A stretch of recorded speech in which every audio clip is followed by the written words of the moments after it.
Why hello, my fellow gamers. How be all of you today? Hope you guys are, hope you guys had a good weekend. I certainly did. And I apologize for not streaming more last week. I took Wednesday off because I streamed on Tuesday, and then I took Friday off because I had to go in to get a cavity filled on Friday morning, and he put in like 3 needles worth of anesthetic to get in there, and it still fucking hurt because he had to. It was in an awkward place in one of my back molars, and so we had to drill a lot to get to it. So that sucked.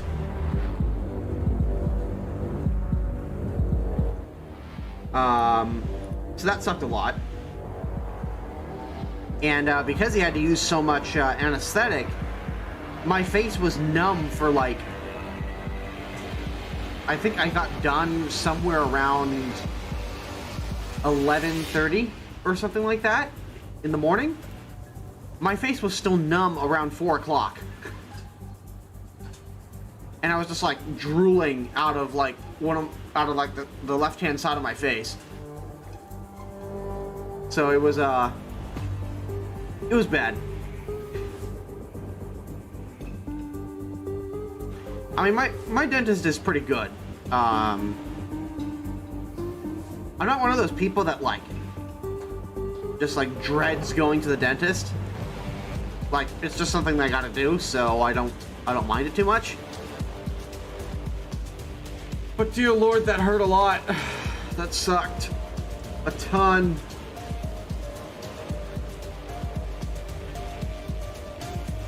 So, yeah, we back.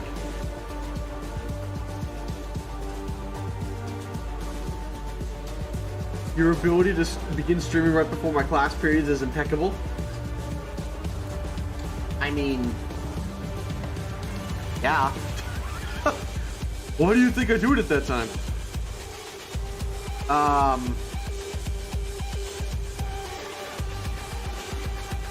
Read Dita at the end of the stream. Well, that's assuming Dita is even still streaming by the time we're done today.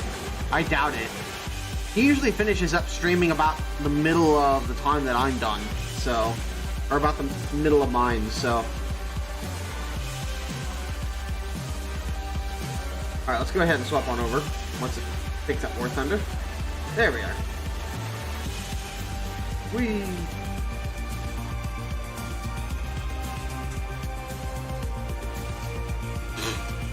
I had to walk 4 kilometers to take a corona test because one of my classmates got the Rona.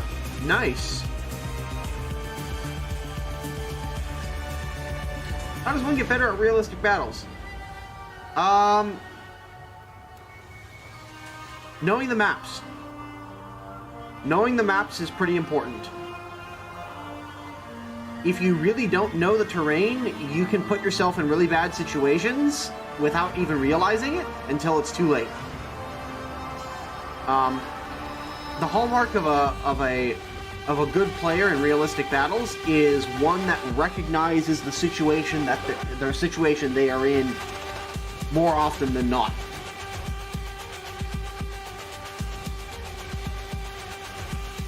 I prefer calling it the Corona Bunga. That's certainly one way of doing it. Wanted to grind on 2A6 but haven't had the energy to do it. I understand that. I get that.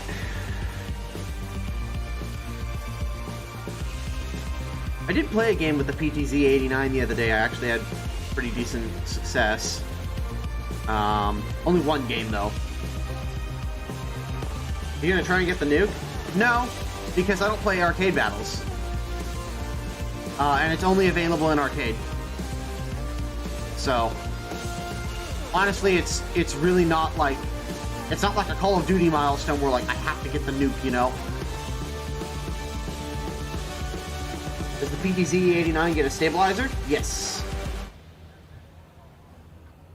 Hey Matsimus, how you doing, man?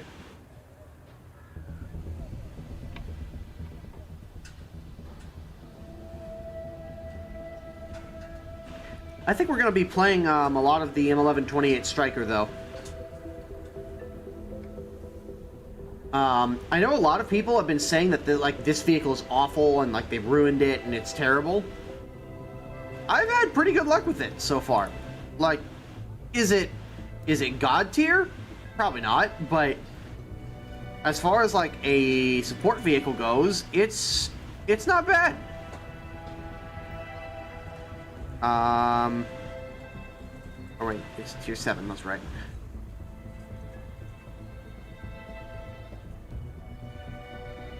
At least I thought it was.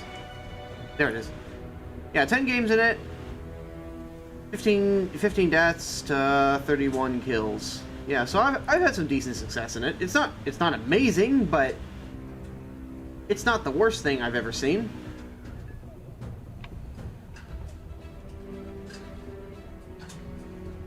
Why war suffer? It's a free-to-play game. It's more or less just a joke, Magnus. I took a stab at War Thunder recently, not enjoying it. The power creep is real. Well, yeah. I have nothing to complain about. Oh, there's plenty of things to complain about, Magnus. There's a lot of things to complain about in War Thunder. That's not the... I don't think that War Thunder is, by any means, free of criticism, just because they're a free-to-play game. That doesn't make any sense. I think I've had this conversation before. Just because it's a free-to-play game doesn't mean I can't criticize it.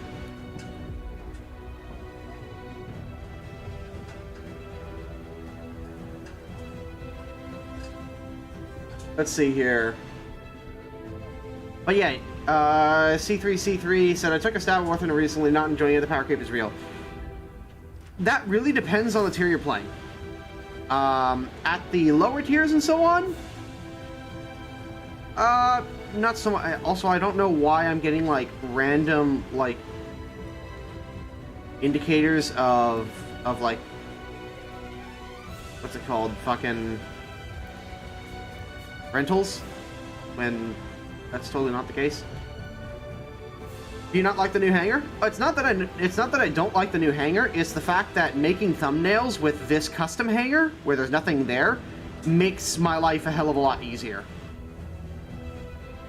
I actually really like the new custom hanger. It's just that this is way easier to remove the background from in a thumbnail. Like if I'm taking a screenshot of a vehicle, it's way easier to put this background behind it and then plug it in and then plug it into a program which removes the background than it is otherwise.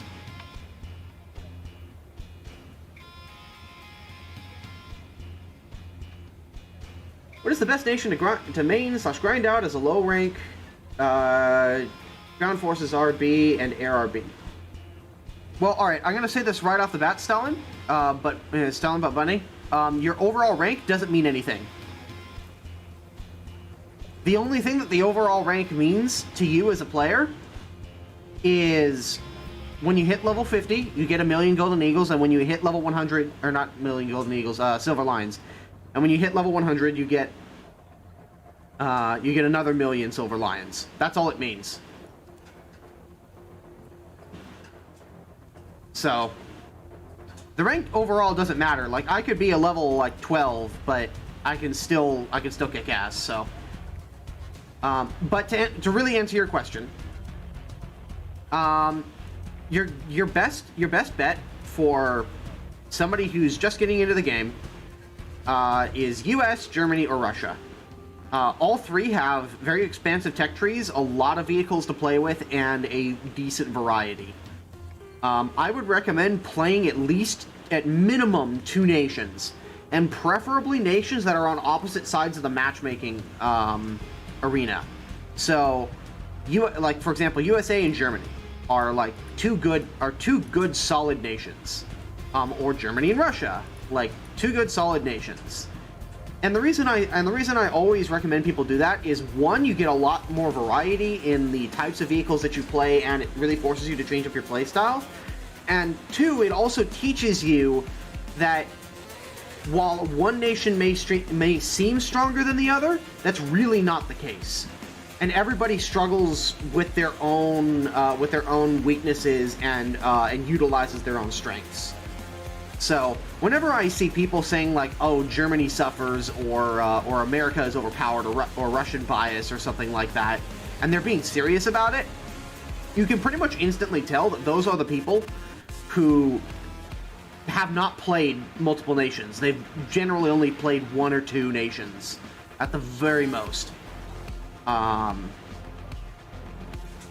And then once you've gotten comfortable with a couple of the big three, then you can start branching out into the other nations. Like Britain is a cool one that I recommend for people who are pretty good, who are pretty experienced, because they really reward knowing your enemy's weak points, knowing your enemy's vehicle layouts, and so on. Japan is a fun one because it's kind of a short and sweet tech tree, at least as far as their ground forces are concerned. I can't really speak as much to their aviation tech tree because I don't really play a lot of aircraft these days. China is kind of a nice mix of US and Russian stuff, pretty much across the board, with some of their own unique flavors thrown in there. So if you want to get like a good demo of both the Russian and the American tech trees, you can play You can play China. Italy is fun if you really like wheeled vehicles and you're a speed demon. You like going fast. Italy's got you covered. If you like autoloaders and just like strange stuff, like decently fast and aggressive autoloaders and so on, then the French have got you covered. And if you're looking for something really out of the box, then you play Sweden. Like if you're tired of not having enough gun depression, you go play Sweden. But yeah, they're all interesting in their own ways and they all have their own idiosyncrasies. All right, I've jabbered on long enough. Let's play some games. Yeah, they unnerfed the AVRE and the shit barn, which is pretty nice.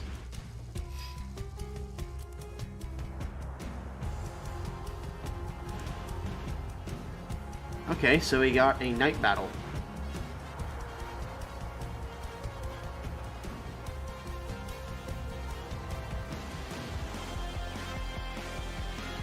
Like, I'm not gonna say that I've been, like, dominating in my Striker. I've had some pretty good games in it. But I don't think it's as bad as everybody is making it out to be. Now granted, I should be clear here. I didn't play the stock grind for it. I got this vehicle fully upgraded at the start. So, stock grind? Yeah. I can imagine this vehicle sucks a whole load of donkey dick. But most vehicles suck when they're stock. You're more the exception rather than the rule if your vehicle is good when it's stock. Oh my god, what is that artifacting? Okay, guys, can you see this antenna artifacting? What the hell? I think... Hang on. I think that's a product of DLSS. Yeah, because I have DLSS on. Let me turn that off and see if it goes away. Off. Yeah, it's DLSS. Oh, that's so weird. Miles is on LSD. Yeah, and I've somehow managed to get it through, to get it across via stream. Anybody else having trouble with decals in 2.0? Yes, decals have been totally fucked. Like I went over to my T90 that I've got as a rental right now, and it's got like British decals like kind of like plastered over the side of it from one of my other vehicles. I have that issue with DLSS off. Oh, that's so weird. Like, it wouldn't bother me so much if it was subtle, but like, it's right in my face, so I can't ignore it. Like, my brain can't ignore that. Granted, this is the very first patch with the Dagmor 6 engine. So it's gonna take at least a couple of patches before I think they get this engine really nailed down. As far as like graphical bugs like that, especially with DLSS still being a DLSS 2.0 still being relatively new, and the fact that I'm running a 20 series RTX card. I'm not running a 3000 series. Allied forces have captured the zone. I would like to. I neither had the cash for it at the time, nor were there any in stock, so it didn't matter anyways.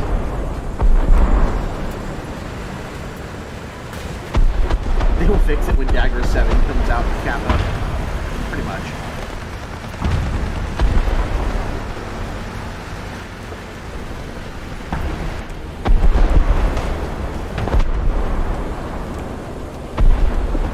Attention to the map.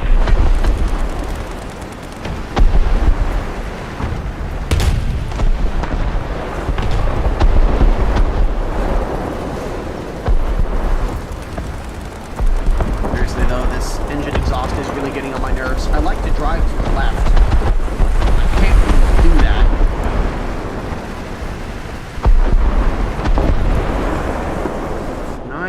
No, I can't put the gun down. Shoot this guy. I have to expose myself. I did see a signature heat sig over here. Something's moving.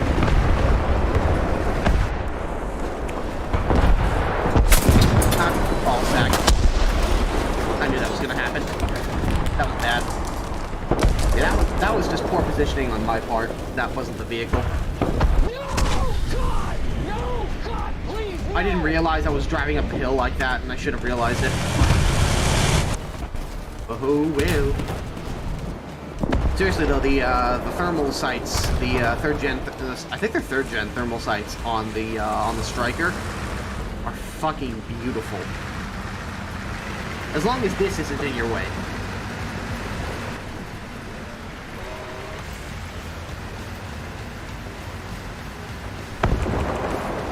Game is really loud? Okay. Back it off a little bit. There we go.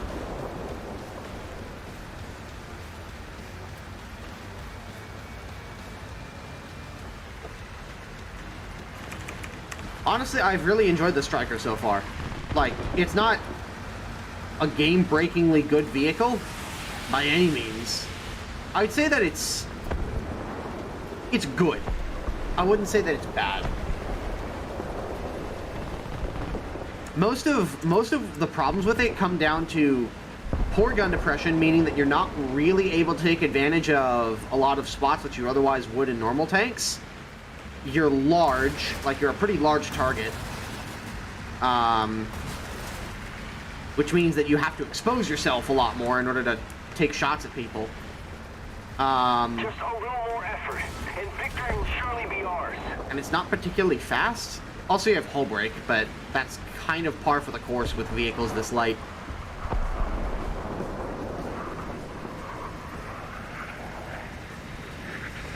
Also, this. I feel exhaust plumes are way overdone as far as like heat signatures go. It's like, yes, it's hot air, but I don't think it should be white enough to blind you.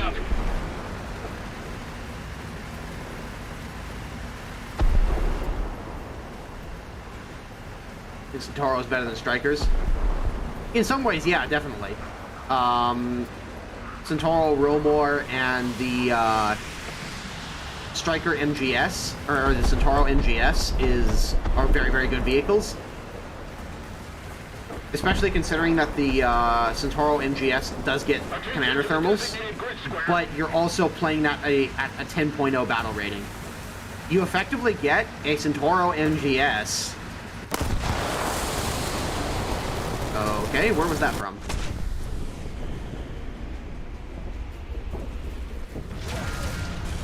Alrighty. Bravo. Nice meet.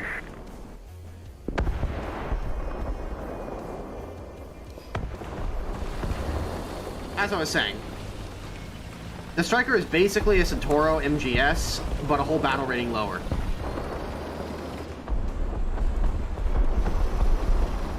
Yeah, that sucked. Oh well. I had no way of knowing there was going to be a guy there. Oh, if that guy hadn't pulled up. At least, at the very minimum, at least the Striker is really cheap to spawn. It's only 4,400 to repair when it's fully upgraded. So even if you do die in it, it's not a big deal. Honestly, I find that I spend more money on ammunition than I do on repair cost.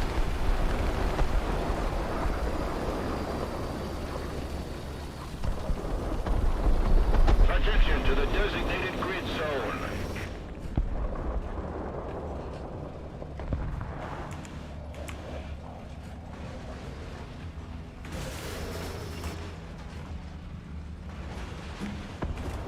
I am not a fan of night battles.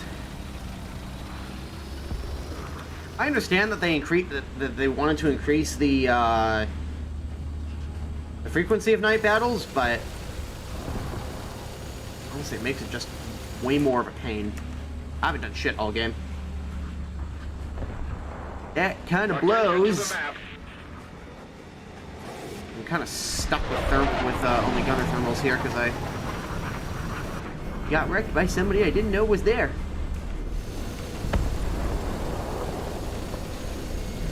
Oh well. Do flares make them better? They make them more tolerable. Especially if you don't have thermals, but it still doesn't make them incredibly fun. That kind of sucked. That was garbage game for me.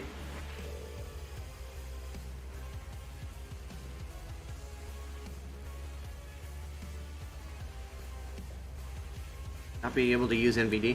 I found that I can still use at least a lot of the later night vision devices. It's really only the early night vision devices that get like blown out that badly. I found.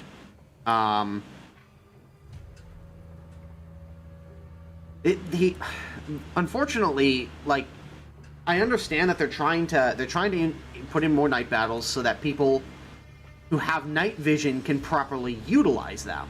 I mean, Gaijin put in a lot of time and effort to code in and add in these night vision devices for a reason. But the fact of the matter is that the only thing that people were interested in as far as a night vision system goes were thermals, really. Now, I'm not saying they shouldn't have added in night vision altogether, but I don't know. I feel like there should have been a mode, like a separate like running event that was like night battles only. I think Stug mentioned this as well. Like Stug said something along the lines of night battles should be a bi-weekly like weekend event where every single battle is a night battle, but you choose to go do it.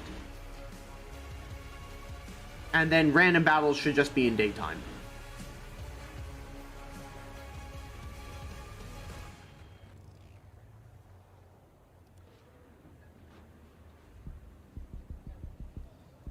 U90 at 8.7, snipe all the T-55A across the map thanks to thermals.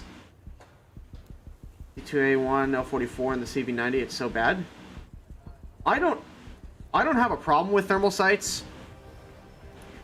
Here's the thing. Yes, thermal sights do offer a significant advantage. But in a vast majority of cases, vehicles that have thermal sights only have them in their gunner scope, meaning that if they want to see you in thermals, they have to look at you. And that gives them a pretty narrow field of view, so you can't drive around in thermals all the time. Two, if you're going to be running up against thermal sights, then and say you don't have them, the number one place you don't want to be driving in is forests and bushes, because you can't see shit and they'll see you. Guaranteed. The only way to avoid being spotted on thermals is to put physical objects, like hard, solid objects, like buildings, terrain, hills, so on, and so on, between you and the enemy. Anything that is somewhat transparent, like concealment or like concealment is not cover. What you need is solid cover to put between yourself and a thermal sighted vehicle, or where you think the enemy is going to be using thermal sights from.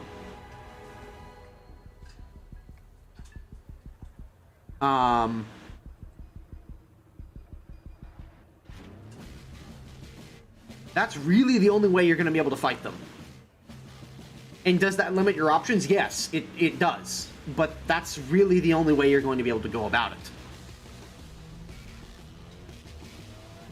You think the T90A is worth it? I don't think so, because it's just worse than the TDU and T72B3. I will say that the T72B3 is a better overall vehicle, but the T90 is definitely better than the T80U. T80U still has the most mobility, but it also has, I think, the weakest armor. Also, having those IRCMs is kind of nice. Like, having the ability to deflect incoming optically guided missiles is kind of nice. I won't say that it's like the be-all, end-all, and it's not going to protect you from absolutely everything, especially tank rounds, because they don't do anything to tank rounds. But they're nice to have. I think most of the reason why Russia is getting stomped right now, and by the way, the last couple patches Russia has been stomping like really, really hard, is just because the Leopard 2A6 came out. And I think what really happened here is that there were far less people that were excited for yet another Russian MBT, and far more people excited for a Leopard 2A6. And so a vast majority of people jumped ship from Russia to Germany, and a lot of the good players are playing Germany right now.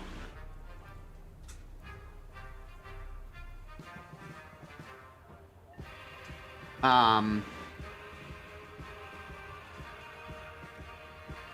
don't think the T90 is bad by any means, but I do think that a lot of people way overhyped its capabilities and what it would be capable of, because the T90A is effectively an early 2000s vehicle, whereas the T72B3, especially once fully upgraded, is a vehicle from only 4 years ago, or is an upgrade from only 4 years ago. So it's got the latest and greatest, with the exception of ammunition types. So again, I think people were way overhyping the capabilities of the T90, and it was never going to live up to people's expectations, especially when it went up against a vehicle like the Leopard 2A6.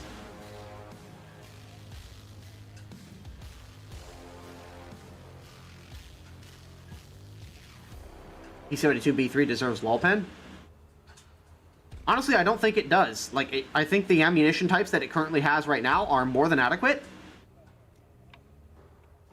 And also, it's worth keeping in mind that virtually nothing is going to get through the upper, like the turret face of a Leopard 2A6, outside of like these weak points in here around the base of the gun. But that's a weak point for every vehicle. Like, if I recall correctly, the T72B3 really had no problems dealing with a Leopard 2A6 or a Leopard 2A5, and the Leopard 2A6 is basically the exact same tank but with a better gun, with maybe some slight armor improvements.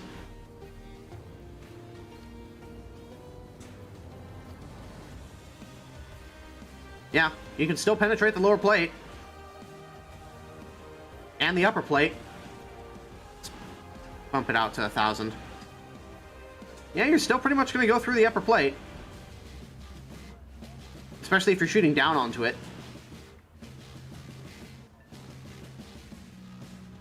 And you shoot the left-hand side of the tank, and you've killed the driver and gunner right there, and you can finish him off. So it's not hard to kill a Leopard 2A6. It really isn't. What do you think of the dead tanks not disappearing? I like it, actually. I know that a lot of people are just like, oh, it's really annoying because it blocks all of the routes on small maps, and it's like, yeah, because small maps shouldn't be there.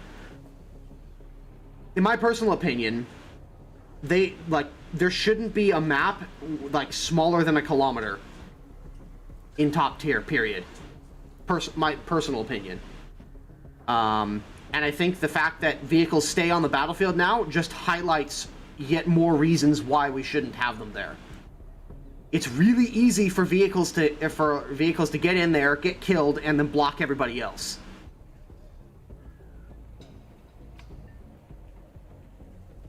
But yeah, it's gonna take some getting used to. I'm still not used to it by any means. I can't tell you how many times I've shot dead tanks or been confused by them in thermal sights because they're still burning.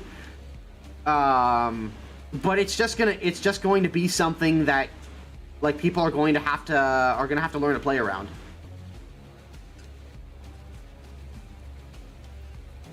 You think the Type 74G/Kai is worth it? Also, how do you think the Type 90 stacks up?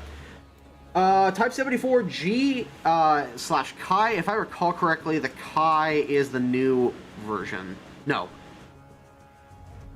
The Type 74, yeah, the G-Kai, yeah, that's very, I would 100% recommend picking this up if you're going to go down Japan.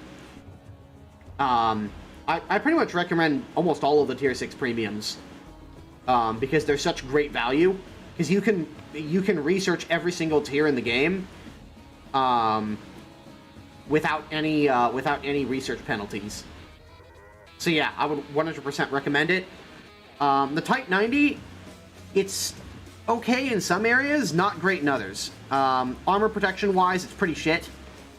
I would not recommend trying to tank shots with this thing. It just doesn't have the protection to do it. But it's a relatively small vehicle for what it is. Like it's chunky, but it's not huge. It's not the size of a Leopard 2 or of a Challenger 2. It's smaller than a Leopard 2A4.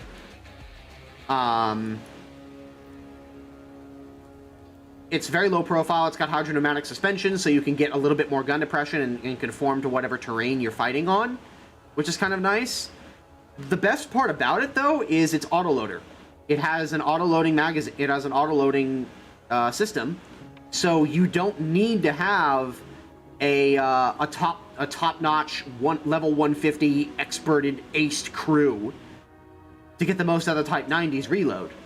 It just comes with its best reload right out of the box, which makes grinding it out and fighting other tanks a lot easier. Yes, and it does have a blowout panel as well.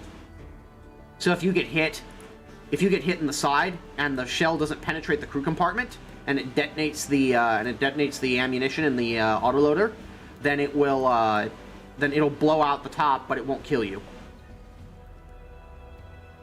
So, yeah, Japanese are fine. I would not expect to be the most competitive at Tier 6, at Tier 7.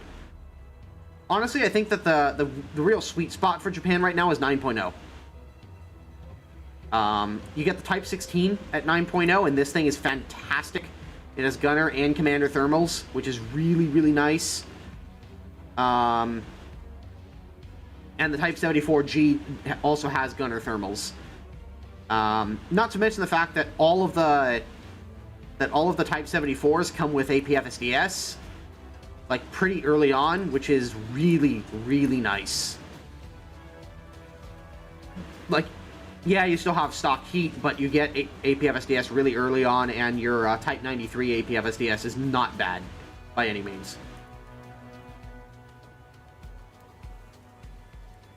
So yeah, I think you'll be pretty well satisfied with them. Now, they aren't perfect. They do lack quite a few vehicles. They don't have the most recent Japanese MBT, the Type 10. But let's be realistic here. The Type 10 really isn't that much different from a Type 90 outside of like better thermal sights and better ammo. It's also much lighter than the Type 90, so I suspect that the armor is going to be even worse. Or very, very similar. This is not exactly where I would like to take a striker, to be honest.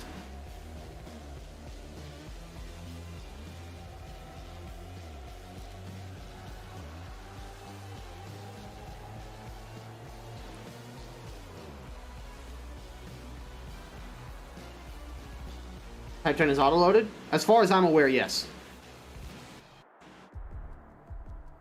And the Type 10 was brought in to replace the Type 74 on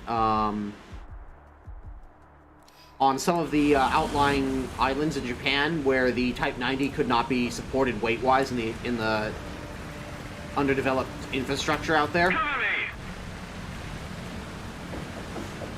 What's up? Well, I am streaming, so I can't cut it out.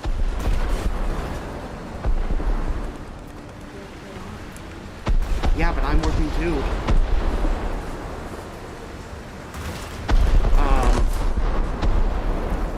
Maybe try moving your laptop out into the living room. That sounds like a server issue on their end, because I've got no problems here.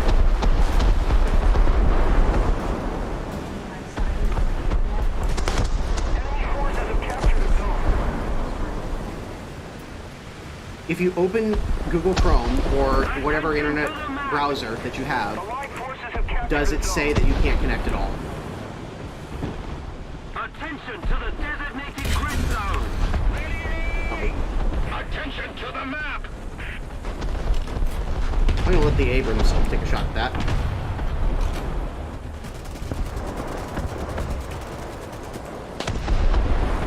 Attention to the map. Nice. Attention to the designated grid zone. There we go. It works.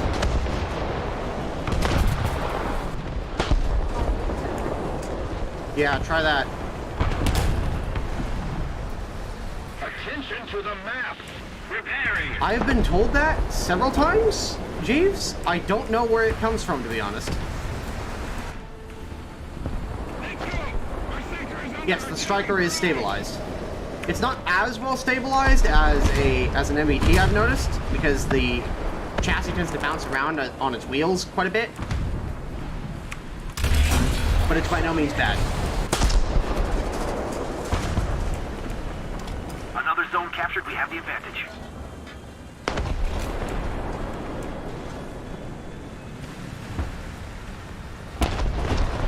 Oh shit. Woo! Excellent. That was a reaction time and a half. I don't know why he didn't pull the trigger on me. Maybe he just wasn't sure what I was. The enemy is preparing for artillery barrage. Repeat, the enemy is preparing for artillery barrage. How's Striker BR-wise? It's fantastic. It's a 9.0, which means that you're not going to face top-tier vehicles. The most you'll face is a 10.0. So you're not going to run into 10.7s or anything like that. And your ammunition is more than capable of penetrating virtually anything you're going to come up against. Realistically.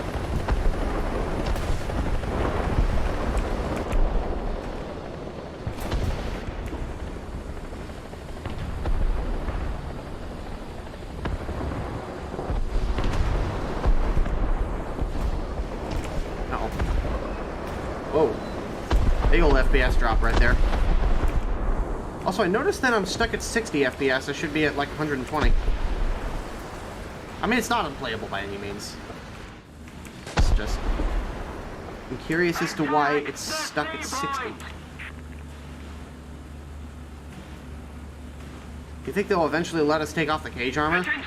They might, as like a modification in the future. I personally don't mind having the cage armor on, because realistically speaking, you're not going to gain much from taking it off, outside of a tiny bit of speed. But wheeled vehicles don't already don't do particularly well in rough terrain, in War Thunder. So it realistically wouldn't make much of a difference, and you'd just be losing extra potential protection. So I think that's the main reasoning why they didn't allow us to take it off to begin with.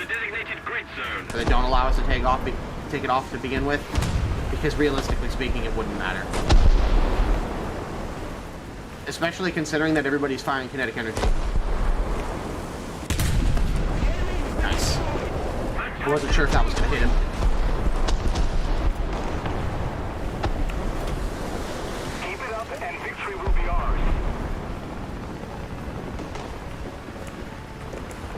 if you can put this thing in sneaky positions or places that people don't expect you to pop up in. Another zone captured, we have the advantage. I think the issue that a lot of people make, including myself occasionally, is they try to pit this thing head on against enemy vehicles, and if you get stuck in some sort of gunnery duel and you don't get the first shot off, you're dead. Like, that, it's a simple fact of the matter is you're dead. Like, you really don't have a lot of leeway.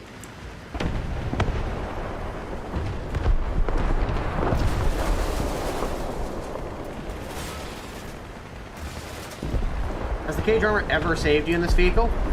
Yeah, like I've had at least one case where an ATGM impacted on the cage armor and it didn't kill me. Most of the time when I die, though. A tip if people don't know. If you Oh my God, that's push a Tiger. red tank, remember to attach your tow cable. The cable makes the tracks on the Hulk move and is thus much easier to move.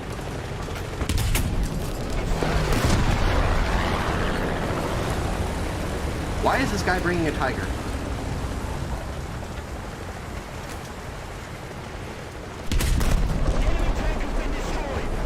He thought he was probably thinking he was being cute.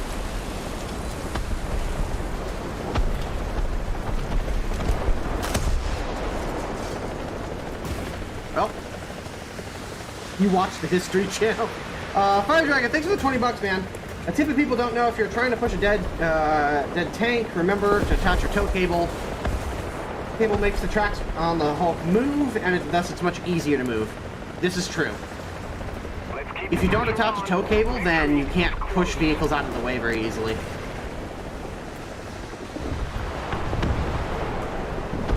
Our team just frickin' ruffle stomped these guys, Jesus.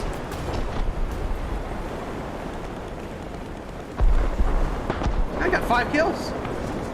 I will take that.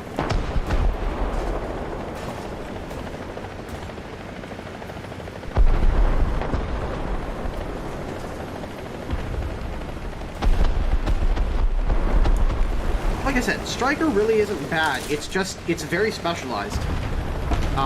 I would not use this vehicle as a replacement for an MBT. That's not its intended purpose. This is a tank, this is a support level tank destroyer. And not really meant to be duking it out in armor and gunnery duels with tanks, if at all possible. Now, I'm not saying that was a particularly ideal situation. I more or less got lucky in the sense that several vehicles saw me but didn't shoot me. Why, I don't know. But having the Gen 3 thermal sights for both the gunner and the commander is really, really nice to have. I feel like this vehicle... I also feel that this thing should 100% get spotting mechanics. I don't feel that there's any reason why it shouldn't get it, especially considering its current state. For whatever reason or another, this thing can't spot vehicles. Like, it's got really, really great... It's got really great thermal sights. It would be perfect for doing it. But it does have some serious deficiencies, and I think having some spotting capabilities would really help it.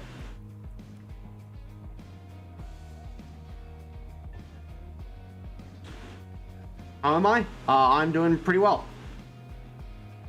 Yes, Frank, I've used the AV8 extensively in the close air support role, and it's really, really good. I struggle with the CCIP a bit. It seems off every time. For me, it seemed pretty on target in a vast majority of cases.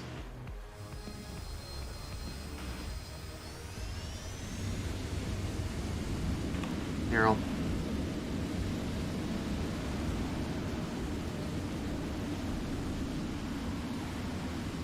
I've personally found the CCIP to be pretty on point. We're getting close!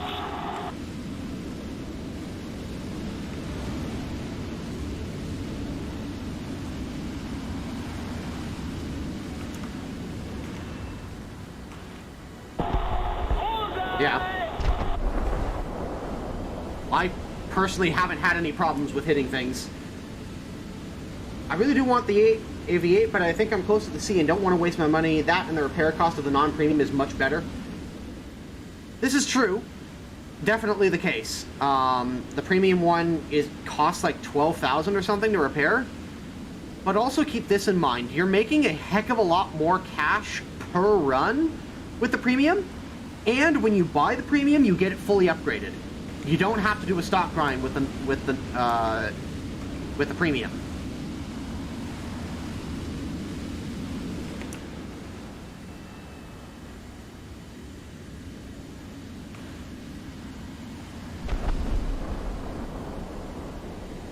I'm talking about CCIP for rockets, not bombs. Ah, I see.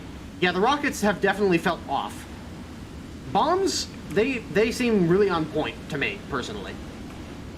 What's CCIP? Continuously calculated impact point. Basically, it's what a lot of modern jets use to calculate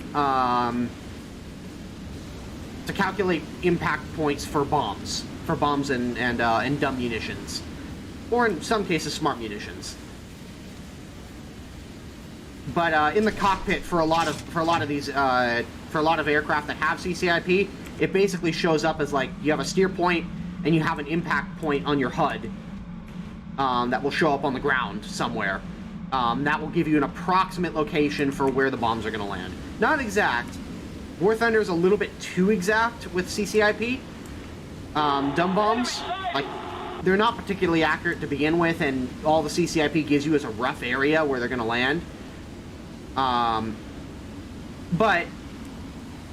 it's better than pure guesswork. But yes, the rocket CCIP does seem to be off a little bit, whereas the bomb CCIP seems to be really on point in my experience. But honestly, the Harrier, the Harrier was designed for close air support work, and it does it very, very, very well. I absolutely adore this thing for my 9.3, 9.0 American lineup, because it is the perfect CAS aircraft. It is very fast, because it has a high thrust to weight ratio. It's got a CCIP, so your bombing runs are going to be very accurate. I mean, look at that.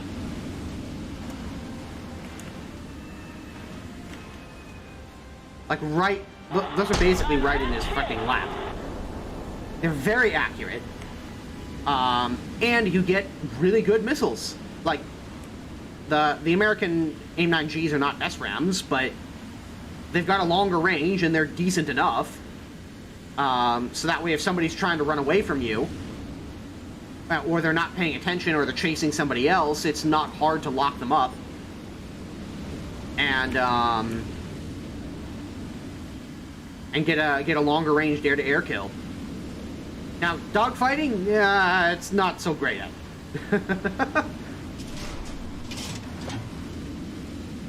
Dogfighting is a tricky process with SRAMs, or with the Harrier.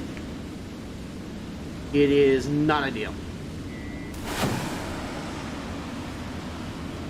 But I find for a vast majority of what I'm doing as a CAS aircraft, that being flying in at high speed,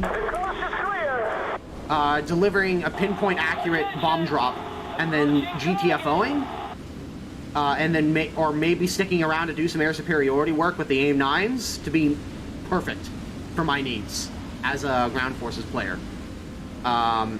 For an Air RB player, I could see it being less useful. Although I do know that the AIM-9s the Harriers are considered to be very, very good in Air RB, just because of their thrust to weight ratio.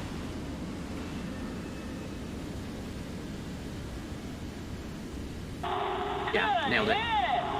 Just because of their thrust to weight ratio. But for a ground forces player, this is like the ultimate CAS aircraft incarnate for me. So it has the Tank Arcade white crosshair? Yes. because it has integrated computer systems that would allow it to do that in real life. Now, granted, probably not as accurately as War Thunder does it, but it's still possible.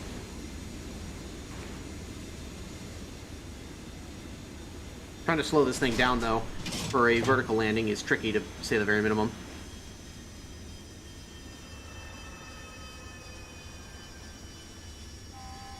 I think I'd still take A4B with bullpups to destroy tanks in one go. Oh, sure. Like, there are reasons to take other aircraft. There really are. For my purposes, I've never been good with bullpups, personally. Like, it's just, I've never been good at them. You're breaking up. Say again. Reception 4, over. I've never been good at them. And I've always found them tricky to use. I've always found that I'm way better at bombing than I am at virtually anything else.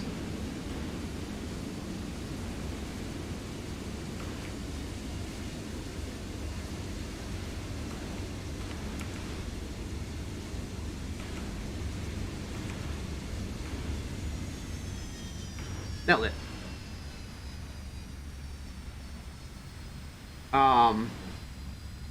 But yeah, I've always found I'm way better with bombs than I am with missiles or rockets. I've just developed that sort of that sort of like game sense, I suppose, for a decent bomb drop. Of course, I miss periodically, but I hit far more often than I miss with bombs than I do with rockets. So.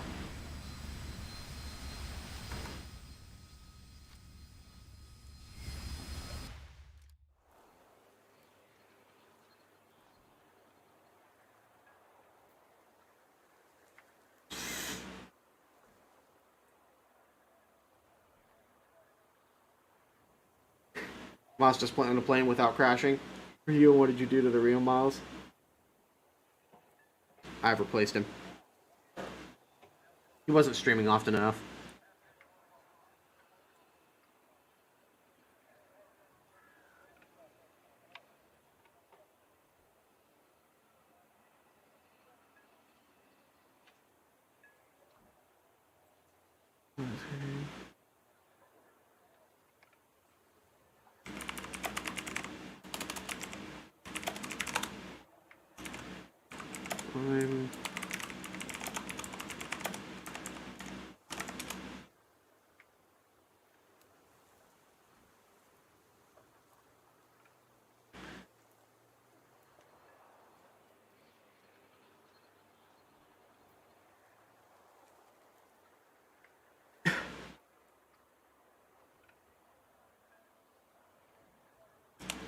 Alright. Now here's something that I really want to try.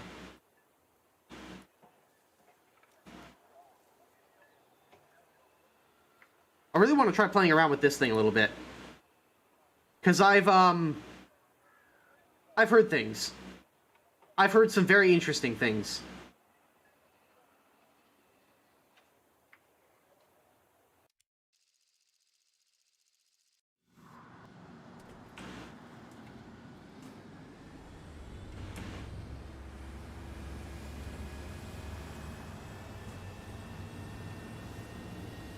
These things have an air proxy fuse? Really? Holy shit. I didn't realize they had an air proxy fuse. Oh, that's beautiful. Because it didn't say anything about a proxy fuse in its stats, so I assumed it was a direct fire weapon. Oh, that's incredible. Hang on.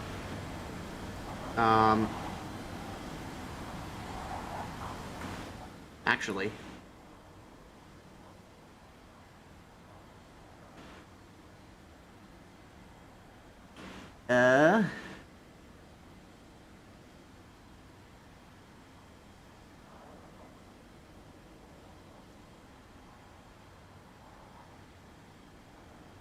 Let's see, switch primary weapons. Switch secondary weapons. Place. And then... what is it? Fire primary weapons. Trigger.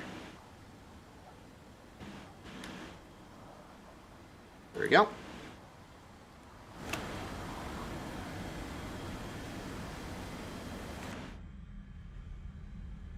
Oh god, this is... It's still trying to use mouse control.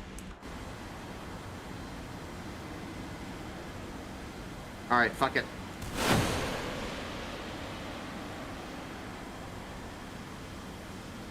Oh fuck. Well, that was a terrible shot.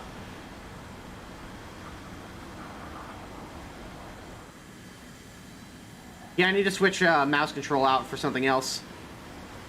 Shut up! Bless God and get fruitful! Woo! Thank you to anonymous person who just gifted KBG a 6-month resub. Or a 6-month sub. I'm going to assume that was Fire Dragon.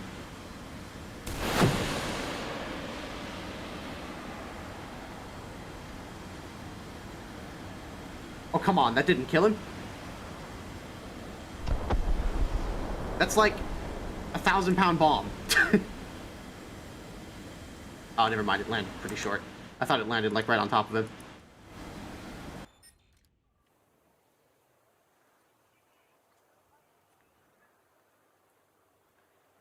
I'm curious, if you hold down the munition fire button, do you still get the follow cam? No, I believe they removed that feature to keep people from... like, basically having, like, super smart guided munitions.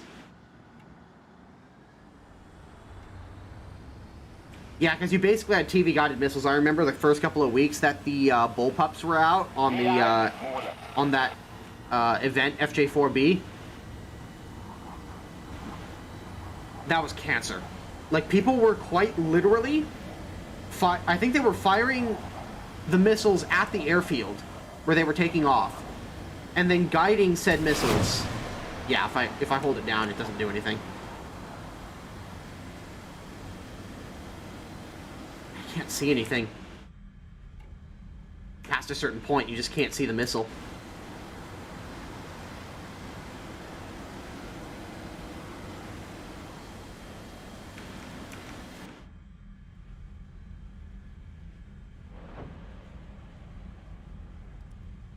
Well, that was better.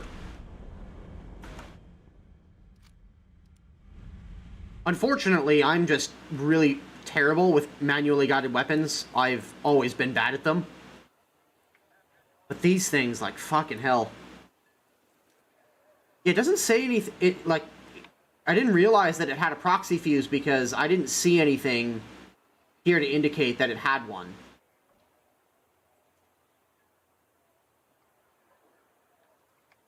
Because normally, if it has a proxy fuse on it, it will tell you, like, the distance that the proxy fuse will go off.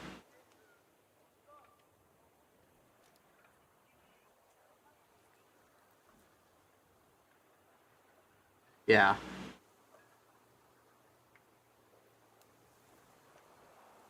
Like, go back to the Harrier.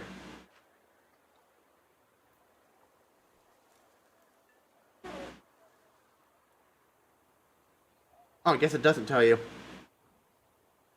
It does in ground forces. I guess it's sort of just assumed that it is a, that it's a proxy fused. And it just doesn't say, and it doesn't, let you know.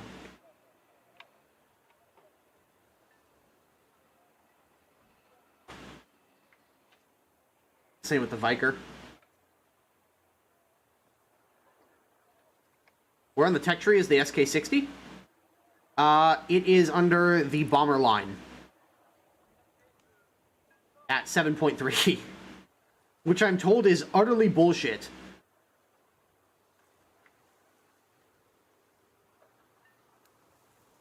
The fact that it's a 7.3 battle rating.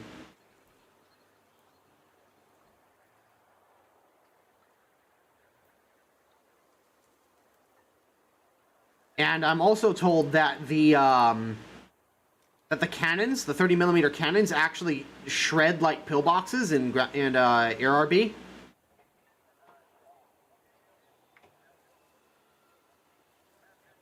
So you can kill like 10 or 11 pillboxes in one run, or light pillboxes in one run. And then if you really wanted to be a total asshole with this thing, you load up the RB05s and then go hunting TU4s, which very rarely will be able to dodge your missiles. It's basically a high-tier Tempest with anti-tank guns. Not really. I mean, the cannons they have decent penetration, but they aren't great at killing tanks per se. Although I'm certain there's somebody out there that's already doing that. Especially when tanks have ERA on top, they tend to have a lot of extra protection. So.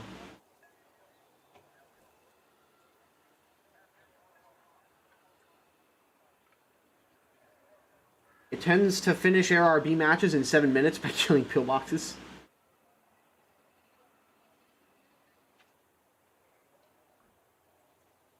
A10 Bjorkog confirmed. Pretty much. Also, this thing is just ludicrously maneuverable. So, you're not going to outturn it.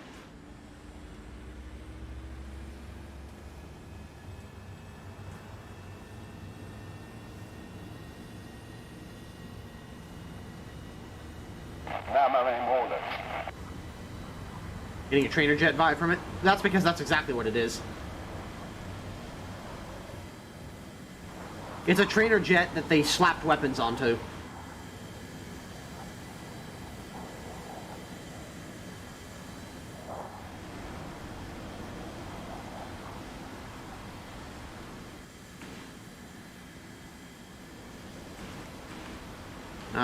It's not turning particularly quickly right now. Oh, well, there it goes.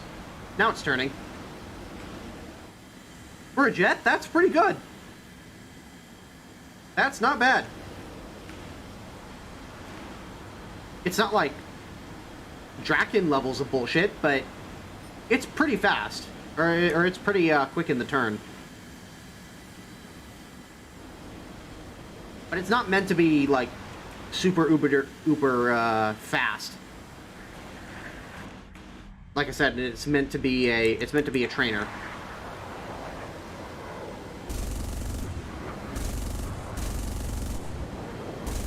Unfortunately, if one thing hasn't changed, it's the fact that I really suck with these 30mm cannons.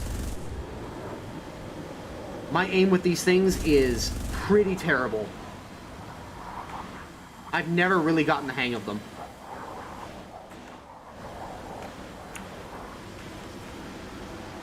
Oh yeah, there you go. Yeah, look at that. That's pretty fast as far as changing direction is concerned.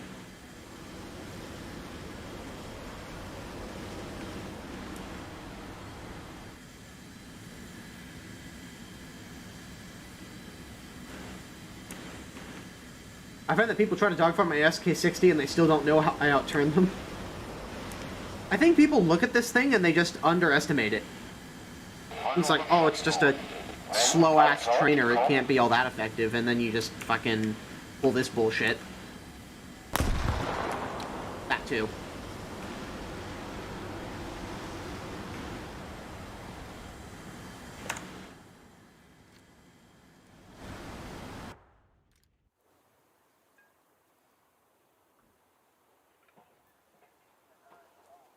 Is there any way to change the loadout of bombs in tank RB like in air RB? No.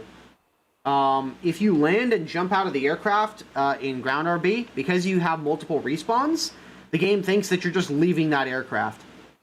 And you're not trying to, like, change any loadout. So, you kind of have to pick your loadout and stick with it.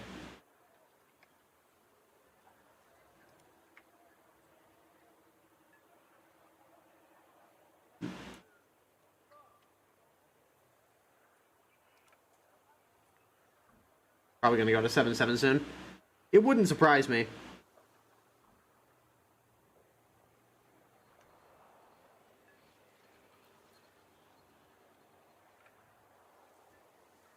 I don't know, but those ones feel better than the J29Ds for Achan cannons. I hated the J29. Like, am I the only one here who, like, who's tried to fly this thing and just absolutely despised this?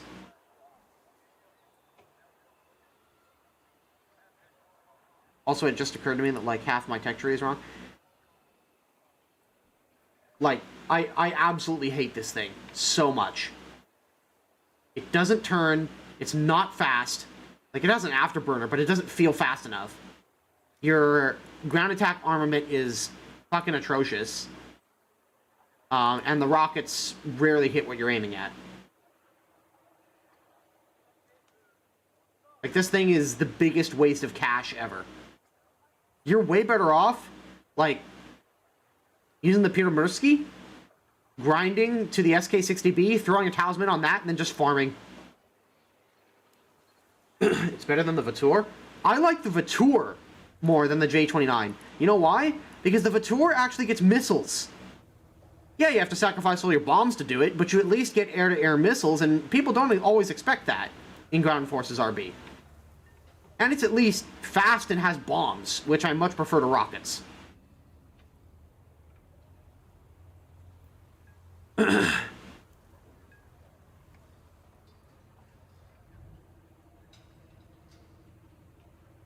Still don't know how I have test drives on these things.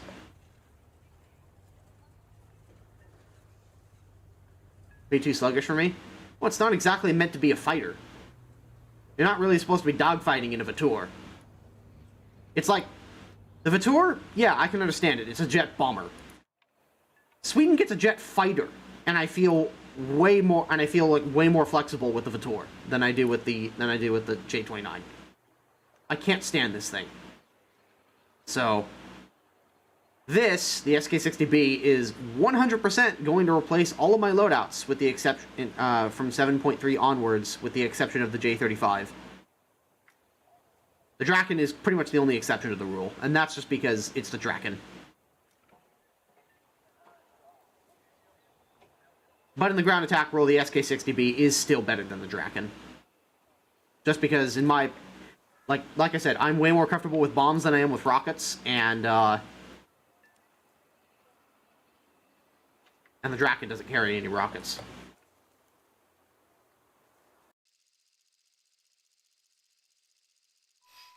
I mean, the low-velocity rounds in the J29 wouldn't bother me so much if the aircraft could actually turn. The problem is that it turns like a brick.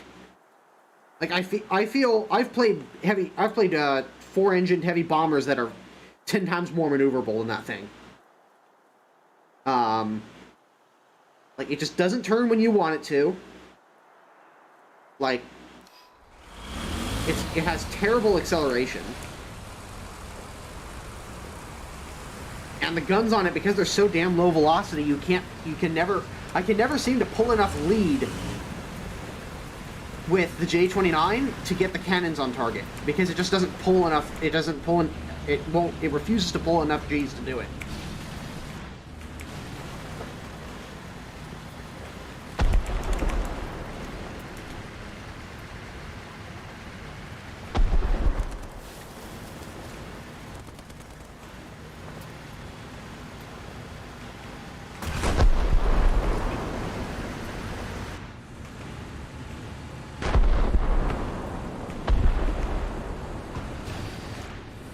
On second thought, I'm kind of putting myself in a really rough position if I go there, so I'm going to go somewhere else.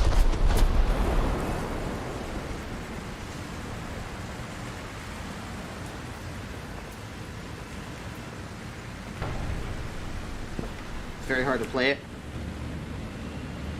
I've never enjoyed the J29. Maybe it's just I'm bad, which is entirely possible considering I almost never play aircraft these days. But I just don't feel that for what you're paying for it, you're getting anywhere near what you should be. I'm trying to save this M1A1. Enemy forces have captured a zone. It serves him right.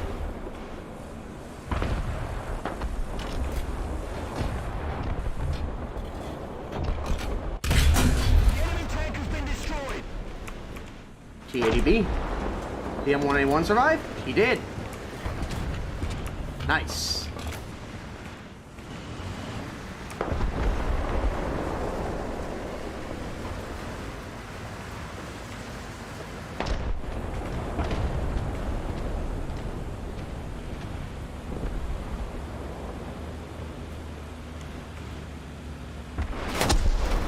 Where the fuck was the chrysanthemum? Behind me? Oh. Okay, that makes more sense. I was like, what? Attention to the map. I was very confused. We're losing.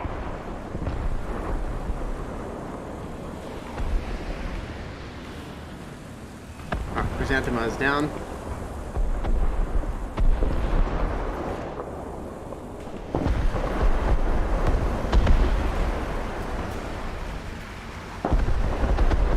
Attention to the designated grid zone. Really? Attention to the designated grid square.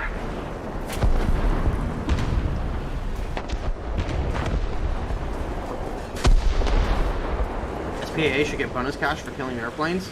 Attention to the designated grid zone. They already make like 3 times the amount of RP and SL for killing a plane than they do for tanks. Enemy forces have captured the zone. Like they already make a massive premium over tanks. Ouch. I'm going to assume that was a tandem warhead. Yeah, that was 100% a tandem warhead. Grid square. That's not good. Don't quite have enough.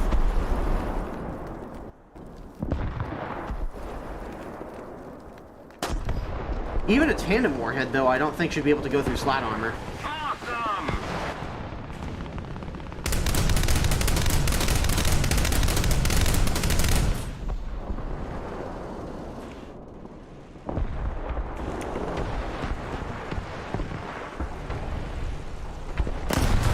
Oh. Okay, then.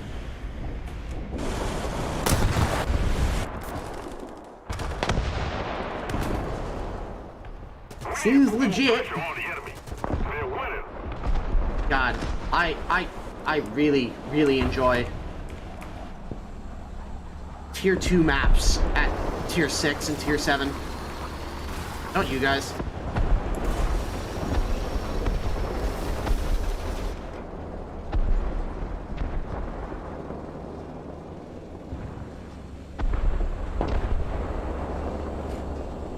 Number 7 is literally dying and living on a single piece of yarn.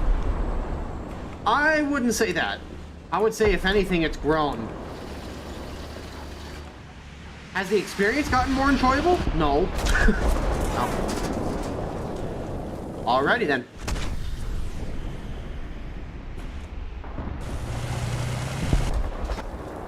Okay.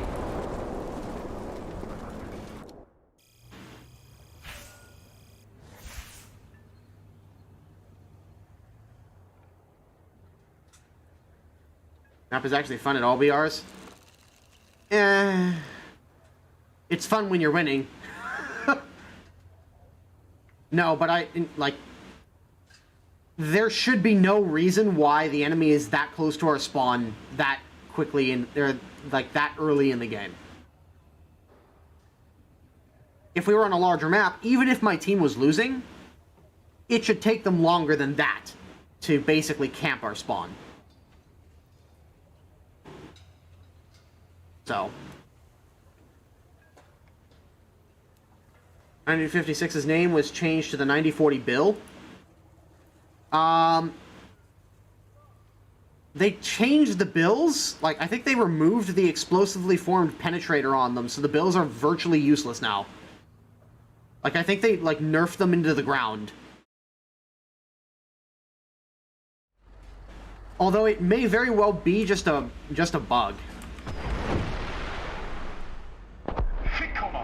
Yeah, it's like, Yeah, the EFP is gone. The ATGMs are pretty much utterly useless at this point.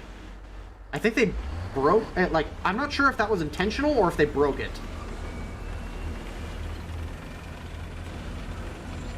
I think that's something I'm going to have to bring up. That the bills no longer work on the 9056 or on the 9040 bill.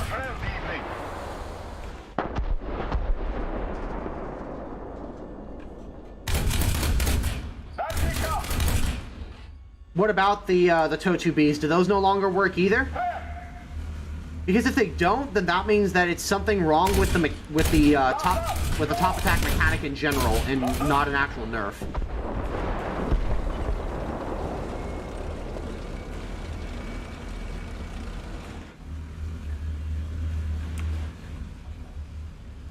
Apparently it works every 4 shots. Well, let's test that theory.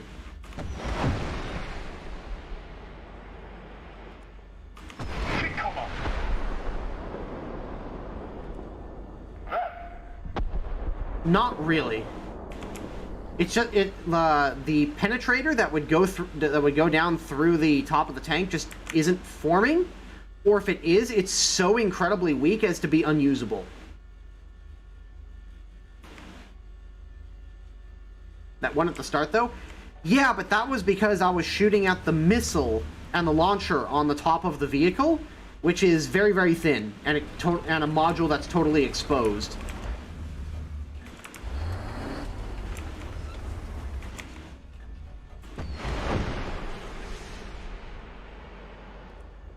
Like, see, I can take out the machine gun, but I can't go through the top of the tank.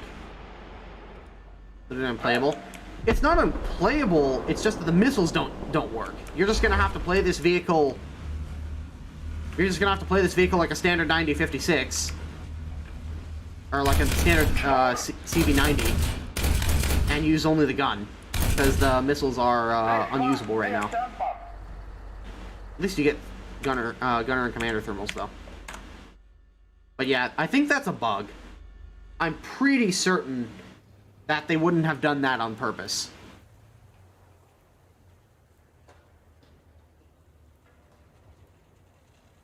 Yeah.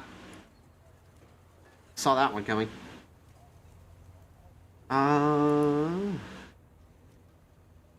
Nobody really wanted to see the PTZ-89, so I think we'll play some games with that. We'll buy a couple of backups.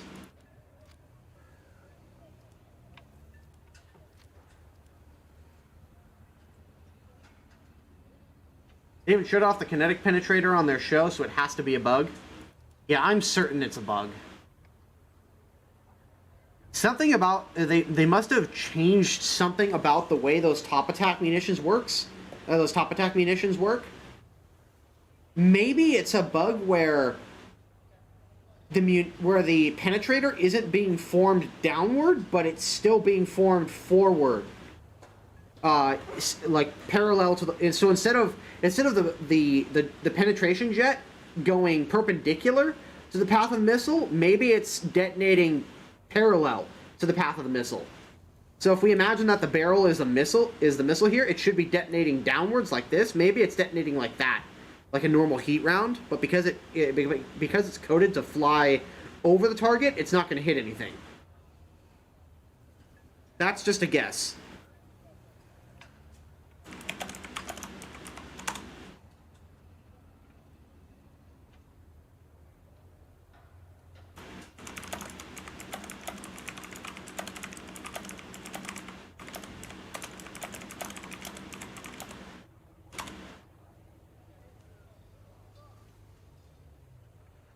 You can do the Japanese battleship? Unfortunately, I don't have it. Sorry.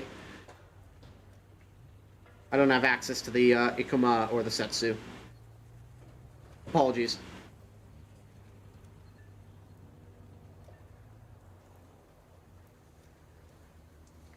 But yeah, let's play some China. China.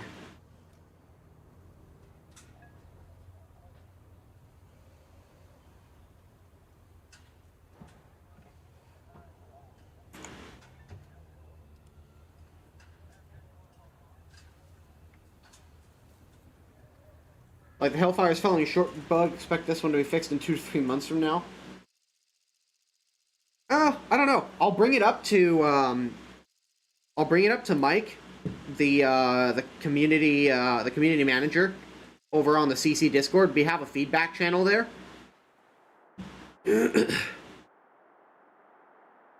So I can let them know in there, and they will pass it on to the developers.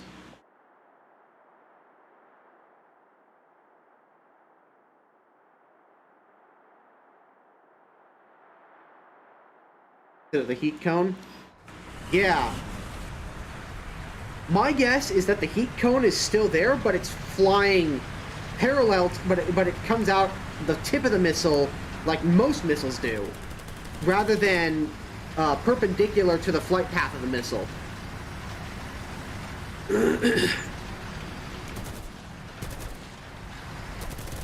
I think that may have been what happened. Do Mike and Oxy have the same position? Yes, as far as I'm aware. They're both like content creator managers or something like that. But they're in charge of slightly different aspects. So Oxy is more in charge of the emails that we send to them to request stuff. Like, he handles most of that himself. And Mike helps him out periodically, but Mike handles a lot of the social media. So Mike handles like the Discords, Twitter, answers questions on Reddit, the website, that sort of thing. As far as I'm aware. If Mike was here, he could verify that, but I just don't know. But yeah, they're both great. They're awesome. And things have... Communication in general has pretty dramatically improved with Mike and Oxy there. Because they are content creators and have played the game for a very, very long time, they know what the content creators want.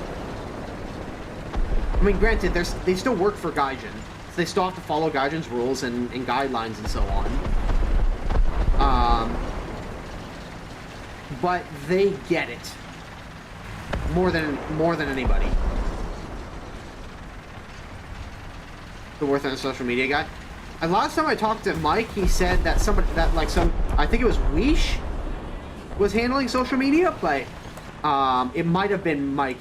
Mike might jump in there every now and then as well. For a while, it was another guy called Thule, or going by the alias Thule. But he's doing other things.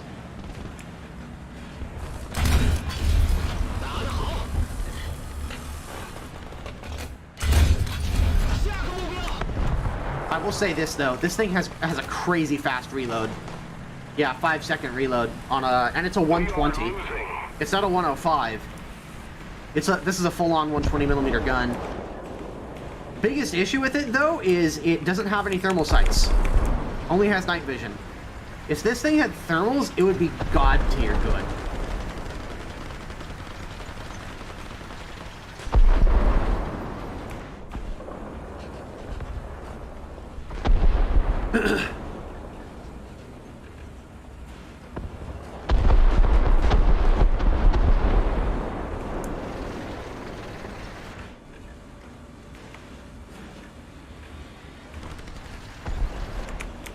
Yeah, if the missiles didn't work, Frank, then yeah, they wouldn't be shooting them.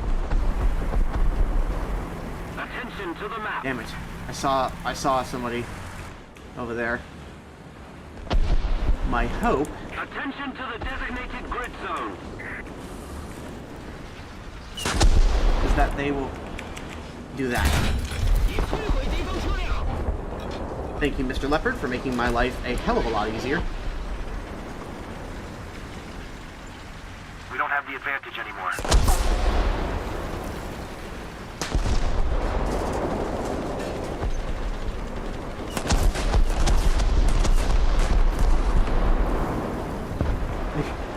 The M2A4 who wanted to jump into his CAS airplane just jumped out because he wasn't capping anymore.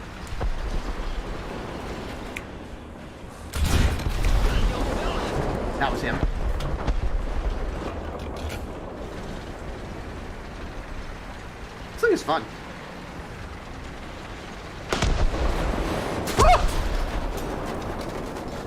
Ow.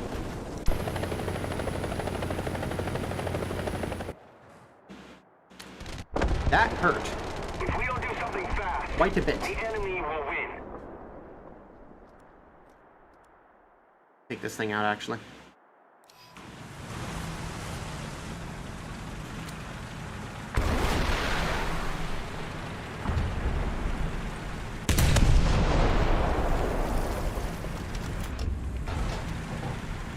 Bring out the proxy fuses.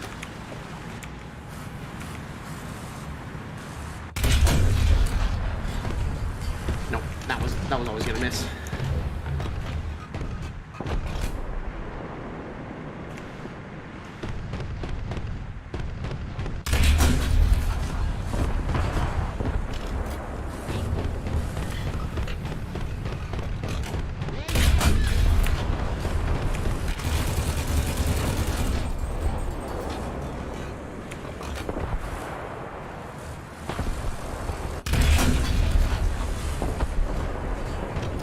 Oh, come on.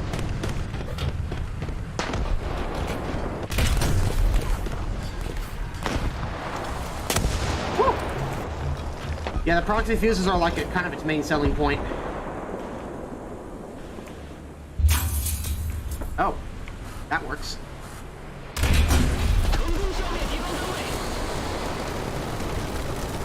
Well, I got something, I suppose.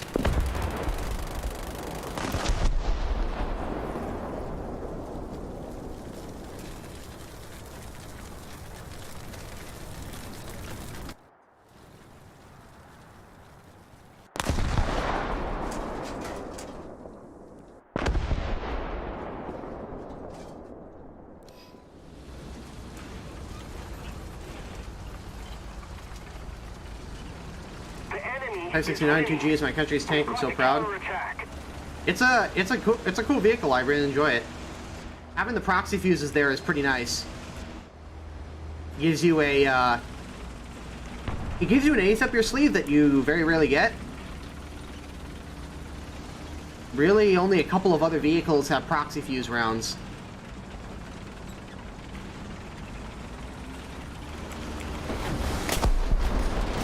Bruh. Okay. Well.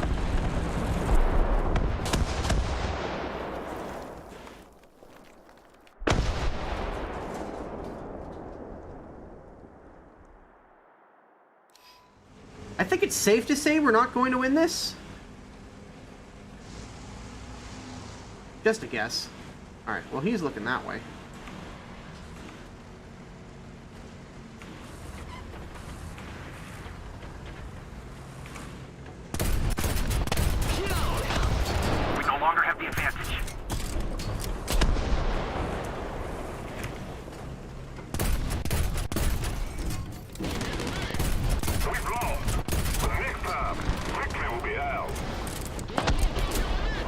Oh well. Oh god. Wow, I got first place in that? Yikes. Yeah, no wonder we lost that so damn quickly. I got first place and I only had 4 kills.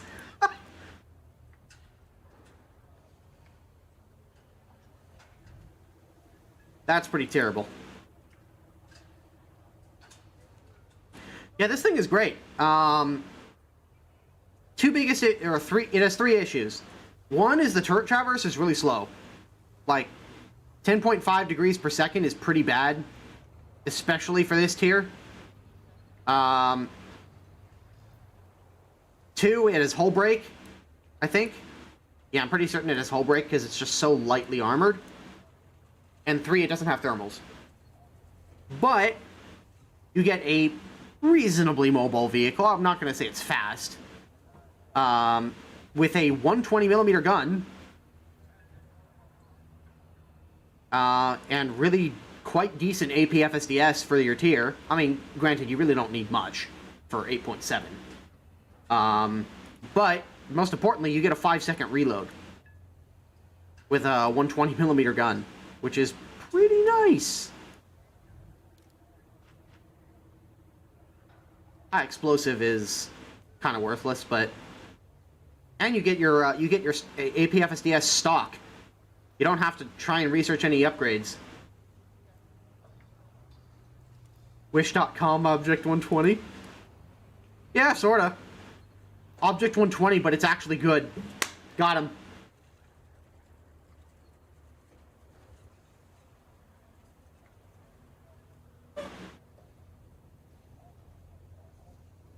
It should start with HE.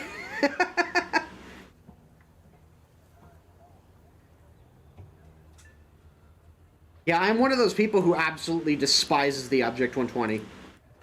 It's one of my least favorite vehicles in the game. It's so bad for what, like, for what this thing is supposed to do, it's terrible. Like, you're huge, you have hull break, you have no fucking gun depression. The only thing you have going for you is your speed and your gun. And because this thing doesn't have a stabilizer on it, it's not like you can just, like, zip around and shoot on the move or anything like that, because this massive fucking 152 is just wobbling around out in front of you. If this thing actually had decent gun depression, like if it had like 8 to 10 degrees of gun depression, then I could actually foresee myself using this thing, because you could park yourself behind a ridgeline, poke your gun over the ridge, and like hide a vast majority of your hull, and you've got a really powerful gun. Like, that makes a lot of sense. The biggest thing that pisses me off about this vehicle is a complete lack of a rangefinder. Not having a rangefinder on this thing is retarded. Now, I understand that may not necessarily have been what the Soviets were going for when they built this thing, but Jesus Christ, it's so bad without a rangefinder. Like, you're supposed to be sniping in this thing, and you don't have the one tool you need to snipe with it. It's like, for fuck's sake. Does the PTZ-89 have a rangefinder? Yeah, it has a laser rangefinder. Granted, it's not really a fair comparison, because I'm pretty certain the Object 120 is like a 1950s or 60s vehicle, and the PTZ-89 is 1989. But fucking hell, this thing is what the Object 120 should have been. Anything except for that, though? Yeah, only if you use the APFSDS. And the APFSDS I found to be somewhat unreliable as far as damage is concerned. If you're using the heat round, which is pretty much guaranteed to give you a kill, just because of the sheer explosive force it has on it, for your tier, then good luck.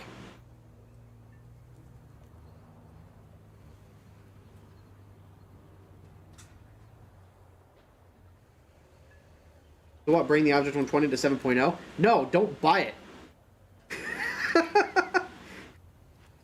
That's a simple solution. Don't buy it.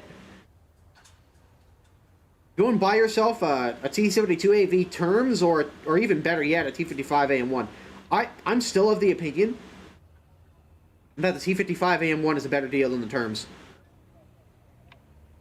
Because the Terms, you're going to see top tier vehicles.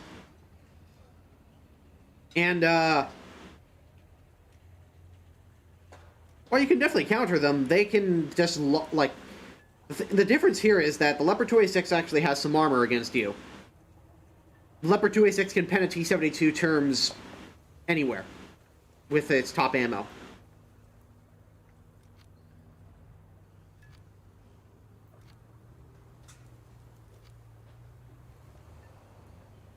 Yeah, I guess it could penetrate the upper front plate. But you're also nowhere near as fast as a Leopard 2A6. And the Leopard 2A6 doesn't have to aim for weak spots.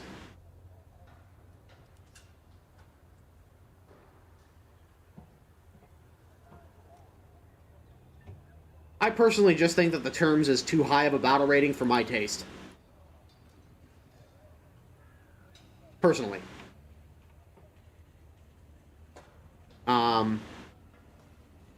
For what it does, it's too high.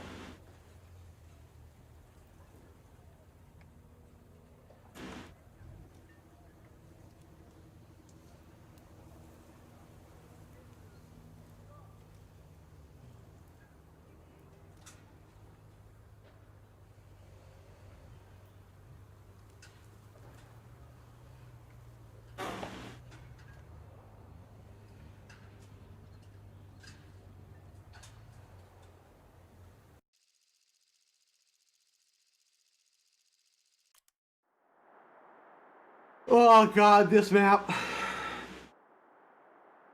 Why is this still in the rotation?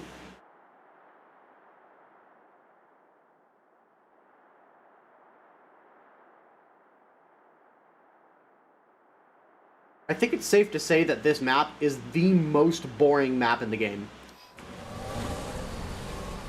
At any tier. Not just top tier, but any tier. This map is boring. And it's not fun.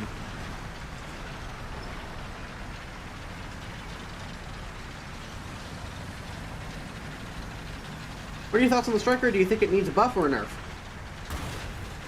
I don't think it's overpowered. I don't think it's anywhere near as bad as people make it out to be. Like I've seen several posts from other content creators saying like the Striker is ruined and it's absolutely terrible. I haven't found that to be the case, personally. I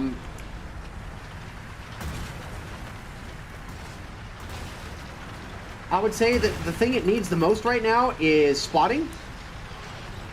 Like, you've got those great thermal sights on it. I don't see any and the Striker is basically a light IFV, just with a fire support turret on it. I don't see any reason why it can't scout what the Centauros can. It may not necessarily be used for that purpose, but I don't see any reason why it can't. Allied forces have captured a zone. Wow, I am getting some pretty serious hitches right now with FPS.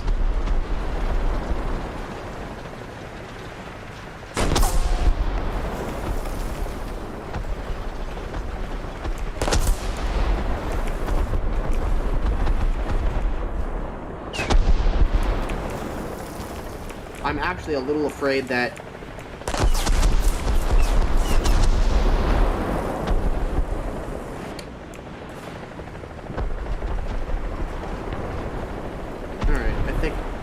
do is I'm going to turn myself around and then back up around the corner.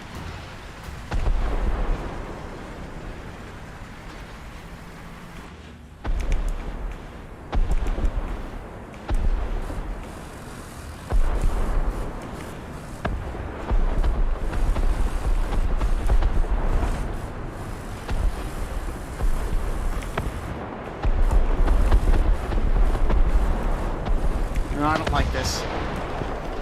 I don't like it. I don't like it. I don't like it. I've got a bad feeling about that spot.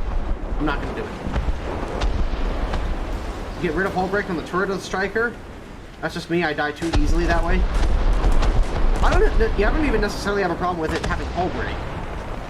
Like, a vehicle like that should be pretty fragile. Because it's not really meant to be duking it out in gunnery duels. It's not meant to be taking hits from tanks. If you get hit in a Striker, your vehicle's out of action. Like, no, very few exceptions to that rule. If you are getting hit by MBTs in a Striker, you're having a bad day.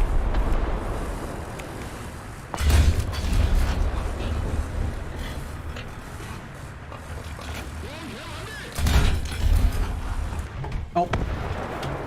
Okay, well, I could have guessed that would happen. Man, I really don't like this map. This map just isn't fun. It's just whoever suicide rushes the cap first pretty much wins the game. And, like, you can't advance Like, advancing is near suicide. But you can't leave the positions either, because then you just leave it wide open for the enemy to suicide cap. It's not fun. I don't understand what compels Gaijin to keep this map in the rotation. Like, if you enjoy this map, I don't know how you do. Holy shit. Damn it, I had a shot right there and I didn't take it.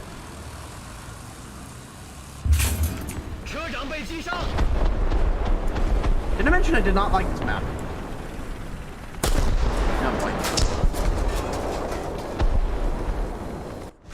Alrighty, let's move on and go do something else. This map's not worth my time.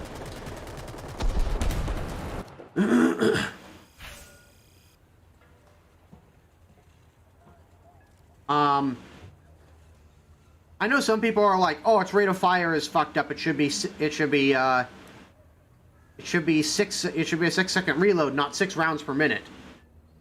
I've also heard that there was a document found that said it was 6 rounds per minute, but it was likely a mistake in the document. But Gaijin doesn't have any other proof, as far as I'm aware, that it is more than 6 rounds per minute on the autoloader. And even then, honestly, with a 10-second reload, it just means that instead of bum rushing people, you have to take your time, be very, very deliberate with where you put yourself, and use this vehicle as a long-range support sniper, not as a I'm an MBT with wheels, like a lot of people seem to do.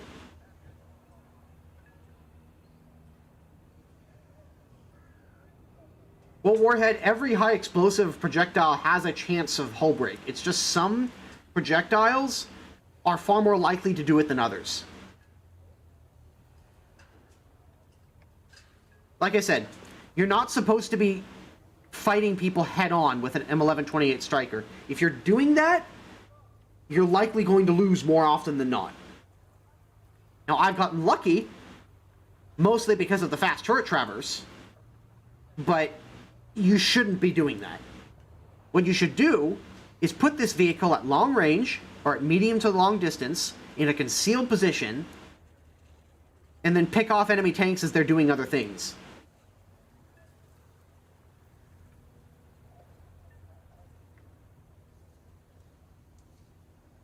Mr. Burple, I'll probably do the SK60 in a little bit. Just a faster anti-tank gun. Yeah, in a lot of ways, that's exactly what it is. It is quite simply a faster anti-tank gun. Also, I'm getting serious frame rate hitches right now. In the hangar, especially, like I'm jumping between 58 and 60 FPS, which I really shouldn't be. I wonder if there's like I'm experiencing that memory leak thing again. If I am, I'm gonna have to restart the stream in order to get rid of it. Like, I have to reboot the whole PC in order to get rid of it. And I have this memory leak thing, I'm pretty certain, and it only happens if I don't start up a video game. If I start up a video game, like almost as soon as I turn on my PC, it's not an issue.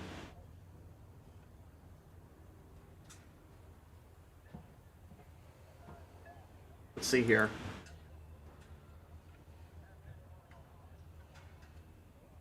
Performance, I got plenty of memory. Yeah, it's something going on. I don't know. It's something up with my PC. But yeah, if I start up a game, like, I don't have an issue with it as long as I keep it on for the rest of the time that I keep it on. But if I turn it on and like I watch like videos for an hour or something like that and then go and play a game, then I start to experience some pretty serious performance hitches in whatever game I start up. And sometimes I'll just forget to start up a game, or I'll be like doing other things that are more important.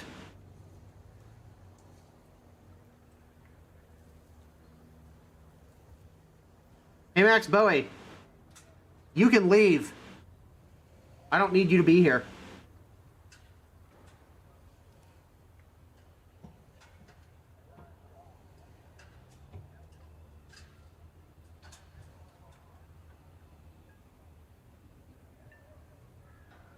Do you have any of the dreadnoughts? Yeah, I've got a couple I can show off.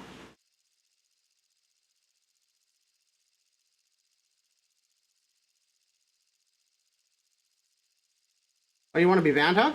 All right, sure.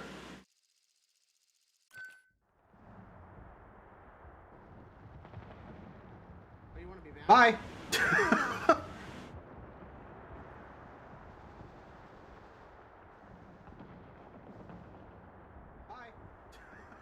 No skin off my back.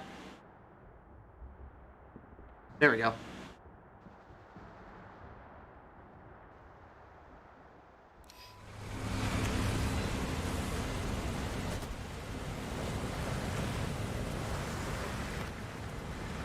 What an interesting person. Indeed. What a strange individual. Dabbed upon. Indeed. Watch, he's gonna be one of those people who's gonna come back with an alt account and be like, you can't ban me. It's like, I'll ban you as many times as it takes it, and it doesn't bother me.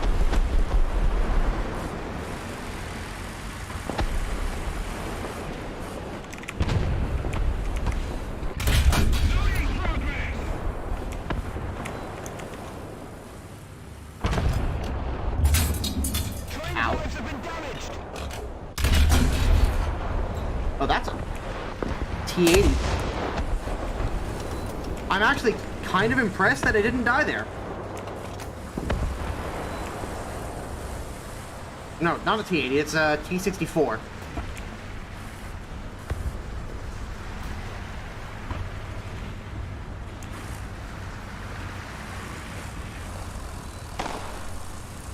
How bad is the hull break on this thing? I mean, everything can be hull broken on it, which is why I'm so surprised I didn't die there.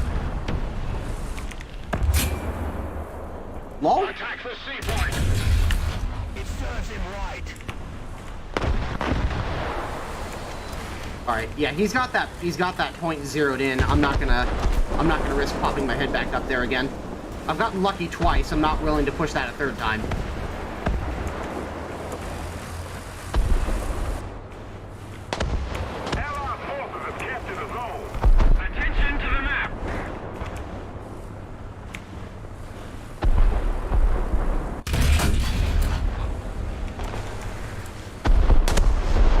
I'll let the Challenger do it.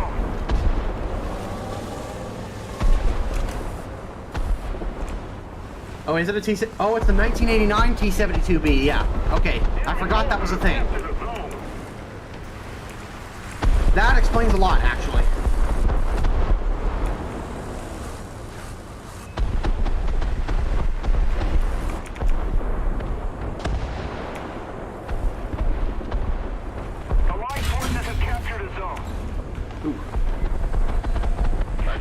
Nice terms you got there.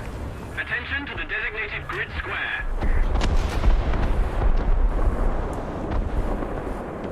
Attention to the map. Got his track.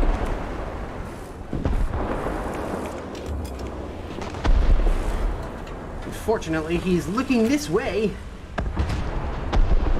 I'm gonna have to wait for him to fire before I take another shot at him.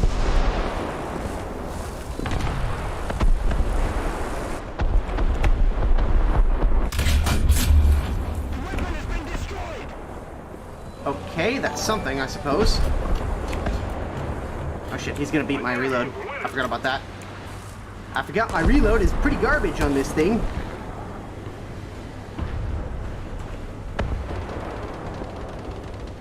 Oh, now he's popping smoke. Attention to the designated grid zone. Yeah, I don't know why I haven't been hull broken. It might just be APFSDS passing through, like, edge effects, but I've seen so many vehicles get hull broken just by hitting the optics, it's not even funny. Ooh. Oh. If I can do that.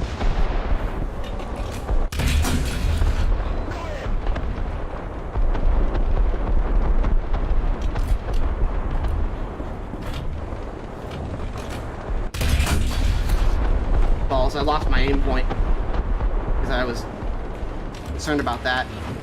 Alright. I think somebody got him. No, he's still alive.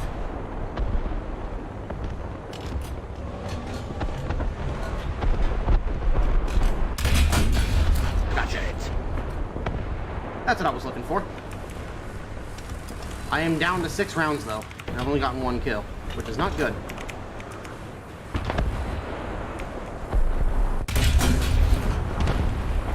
What the hell did I just hit? Oh, I hit a tank trap. Are you kidding me?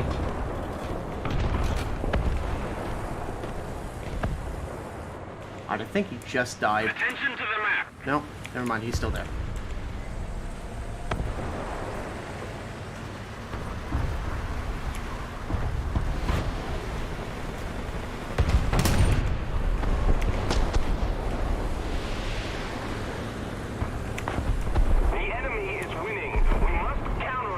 Oh, really? I was just about to take a shot on that guy. Thanks. Thanks, Mr. Challenger.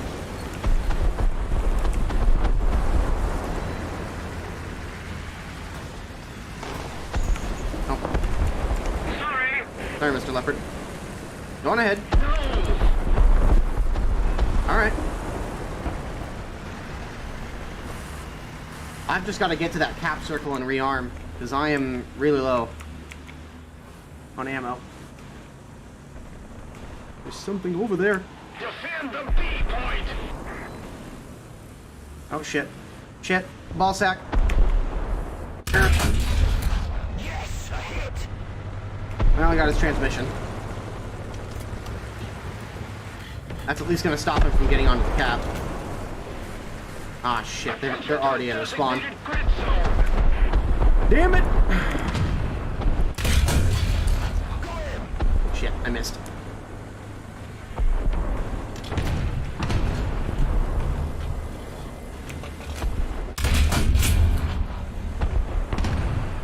Okay, somehow I'm still alive. Enemy forces have captured a zone.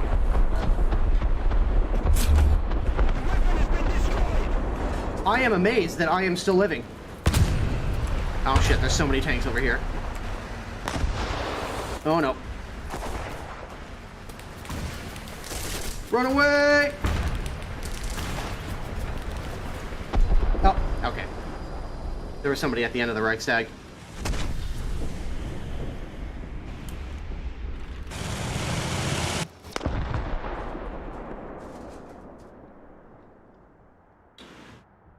Oh boy. Shit has really hit the fan, hasn't it? The enemy is winning. We must counterattack.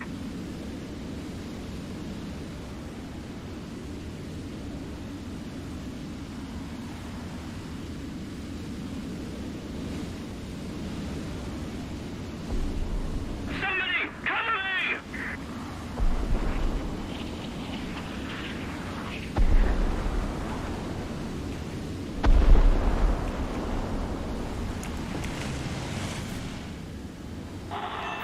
There we go. CCIP working as intended.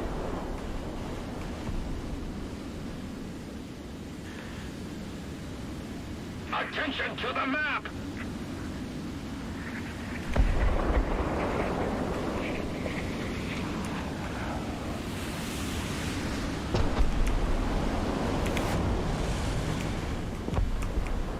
Ah, damn it. I was hoping I could lead him. Oh, enemy aircraft spotted.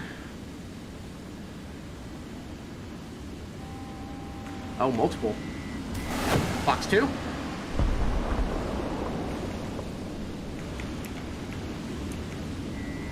Box 2. Oh, come on. Get lost, both of them lost lock. And that was my terrible aim on Showcase. I should be able to outrun him, though. Assuming he doesn't have missiles. And I don't think he does.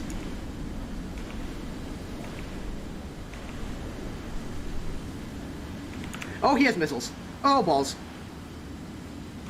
Oh, shit.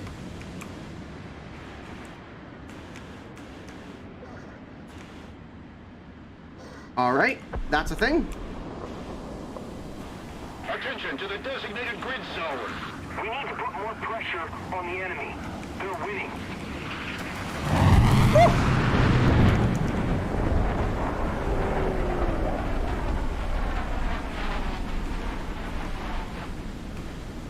I think he crashed. Yeah, he crashed! Whoa! Here's that. Nice meme. I slammed on the brakes. Hit the thrust vectoring and slammed on the brakes.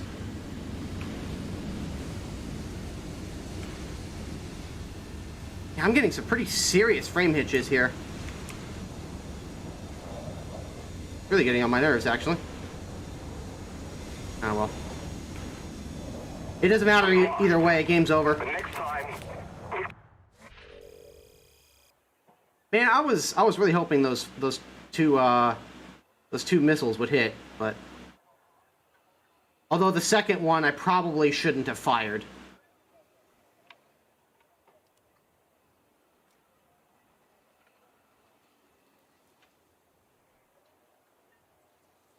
See you, bro. I haven't seen your pages though.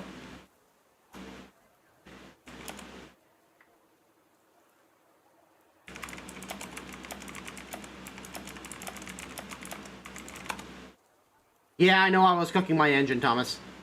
I've got to get out of the habit of being on 100% with the AV8.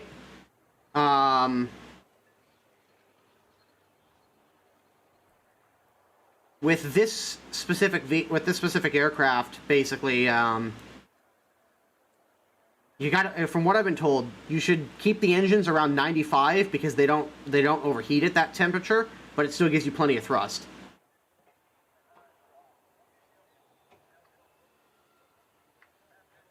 Vito's got bad engine overheating problems. I mean, they should at least have something to balance them in that sense, considering how ridiculous their thrust to weight ratio has to be in order for them to VTOL. It's not surprising that their engines overheat. I just keep forgetting to do that because I get excited. Because I don't get to spawn my Harrier very much in ground forces, and when I do, I try to make the most of it. So I constantly forget to reduce the engine power.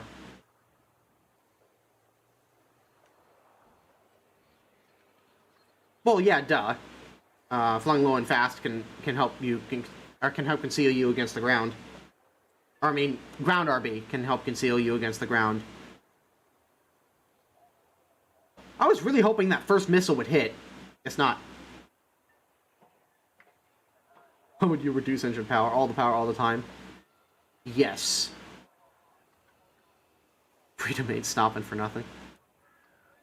I've been told that setting your VTOL nozzles to 30% though dramatically improves your turn rate.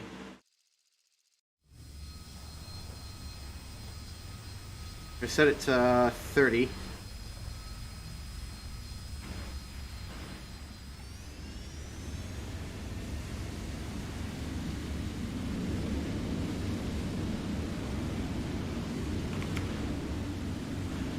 I should probably set it to 0.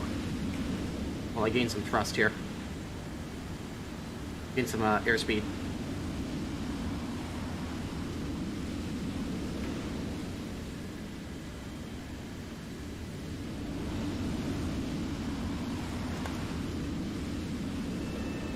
Alright. Let's kick in the 30%. Oh. That's dramatically better. Wow. I mean, it's not a barn burner by any means. But at 500 kilometers per hour, that's actually pretty solid. And it holds the energy quite well, too. Not likely, McMain.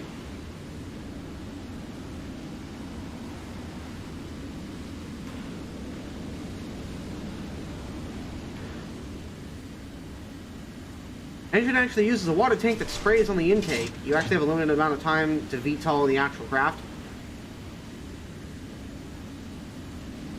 Yeah, I know that, because as you get closer to the deck, as you start to get closer to the deck with VTOL, the engine exhaust starts to get spread. It starts to get spread out by it hitting the deck, and some of that exhaust actually gets sucked back into the engine. And so if you don't bring the VTOL down fast enough, your engines can actually die on you in the real aircraft, and you'll drop like 10-15 meters. Which, as you can imagine, is not very good for your spine. Shut up, bless God, and get fruitful. Woo! Anonymous, thanks for the tier 7. Thanks for the tier 1 sub to Loki. I'm just gonna go ahead and assume that's Fire Dragon still.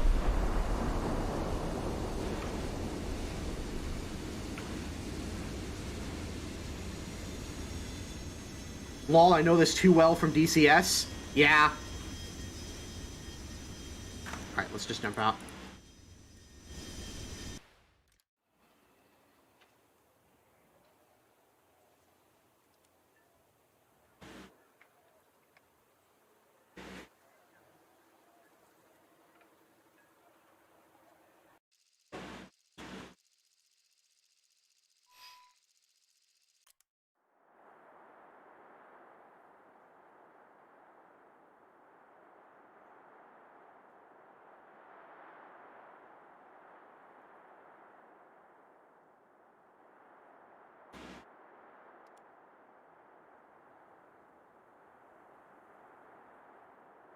I still think Fire Dragon has a vault of gold somewhere.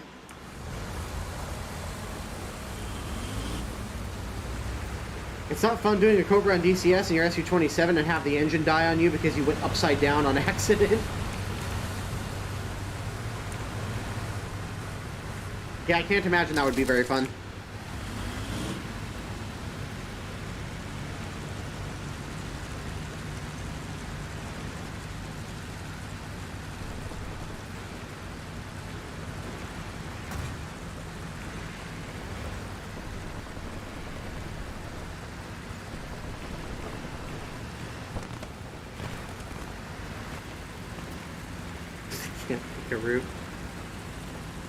Loki, I should just ban you outright for that fucking joke.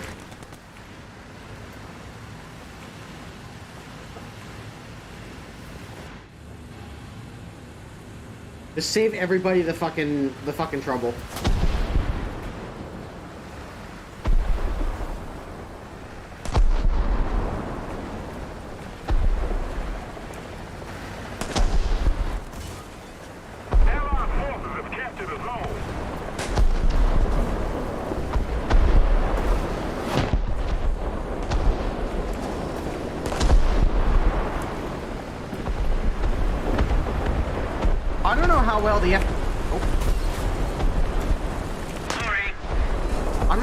The FPS hitches that I'm getting are coming across on stream. I mean, they're not happening right now, but are you guys noticing like drops in frame rate? Like significant drops in frame rate? Well, not really.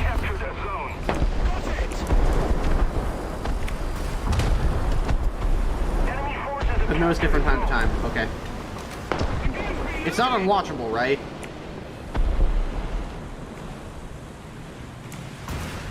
Because if it is, I could just reboot the PC and fix it. Really? Really, my dude? Yes, I hit. Did you really think you could shoot me without kissing my cock? You are dead wrong.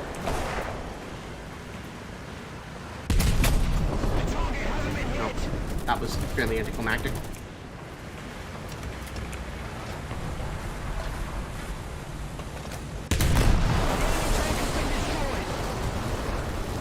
Okay, he just bounced off a fucking striker. I bet he's hating his life right now.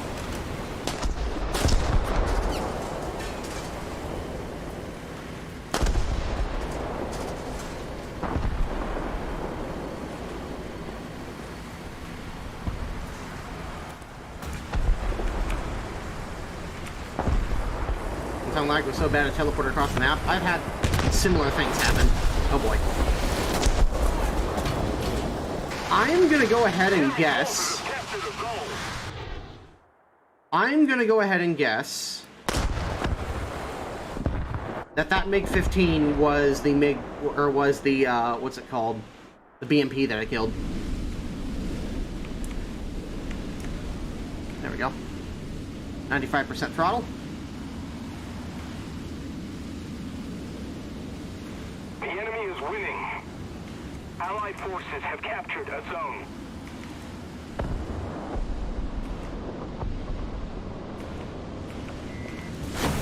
Box 2.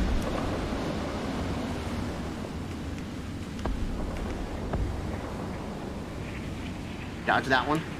We've captured most of the strategic zones. Oh, there we go.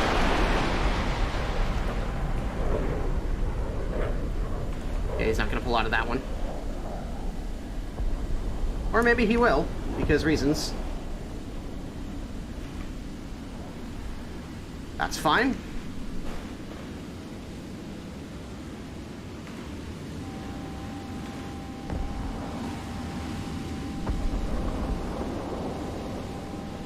Attention to the map! Holy shit, where'd he go? Alright, you know what? I'm not going to worry about it.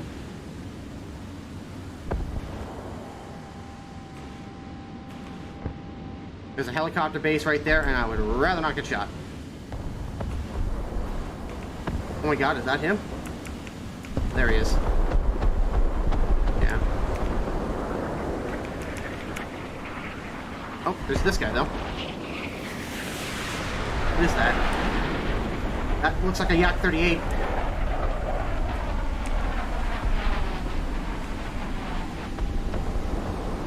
Yep, that's a Yak 38, alright.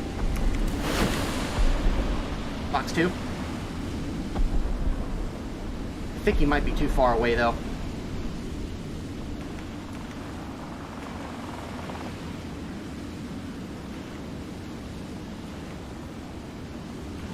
Yeah, he's too far.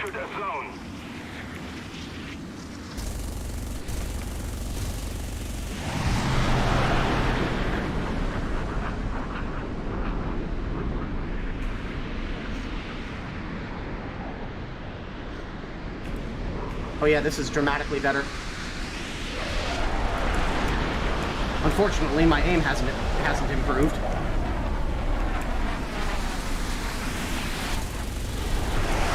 He is a slippery bastard.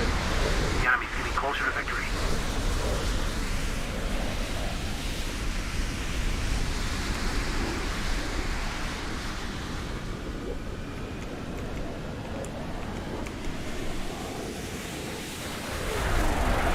Oh, come on.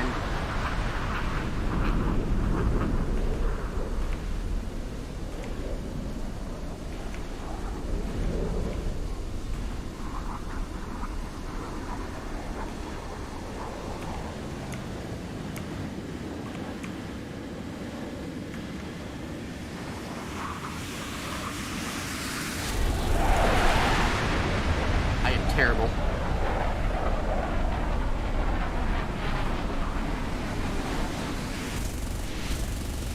Got it. There we go. Holy shit. Well, whoever said use the thrust vectoring at 30% is a fucking genius, because holy shit, that was beautiful.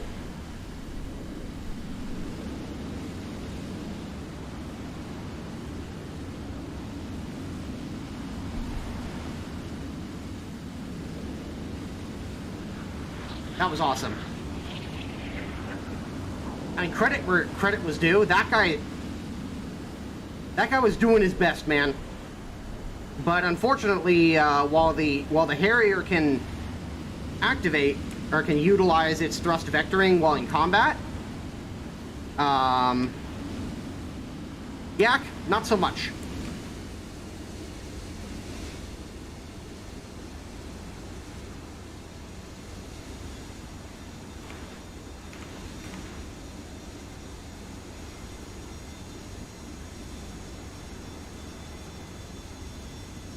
We need to put more pressure on the enemy. They're winning. Pop my air brake.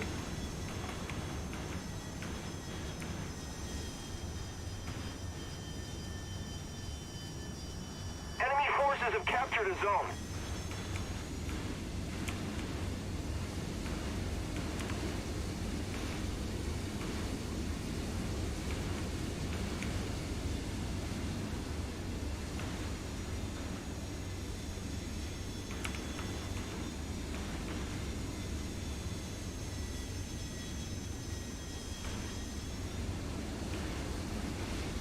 I'm trying to lose altitude while not fall.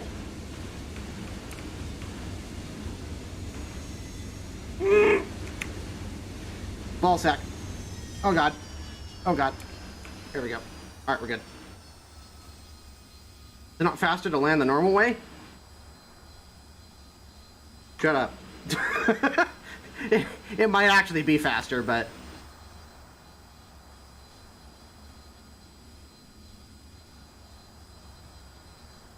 not as fun, man. Not as adventurous.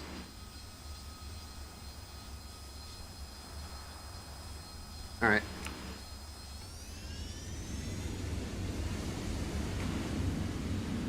God, I love that thrust to weight.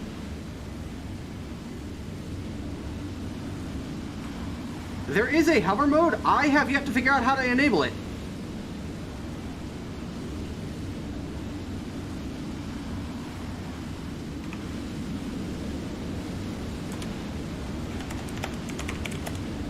Allied forces have captured a zone.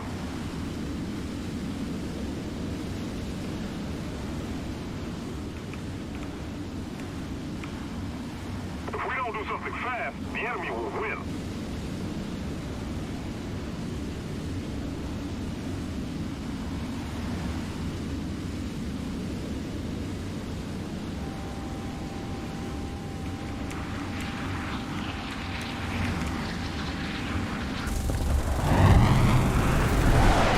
Got him!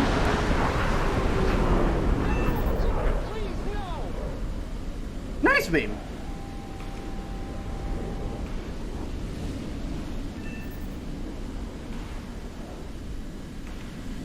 Oh, that looks so beautiful. Look at that.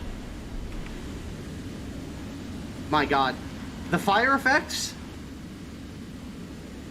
are just incredible this patch. Enemy forces The have the captured War a Thunder zone. art department really did a fantastic job. We've suffered a defeat. Everyone back to base.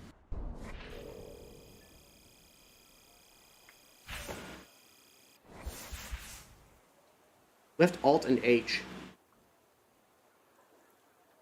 I think I may have rebound it.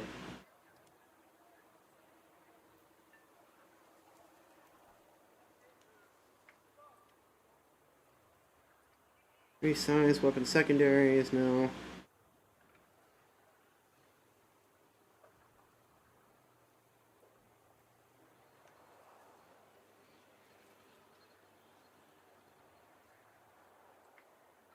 Look on.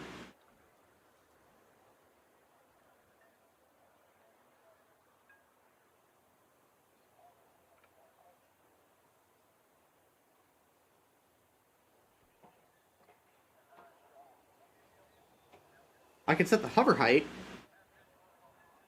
but there's no hover button.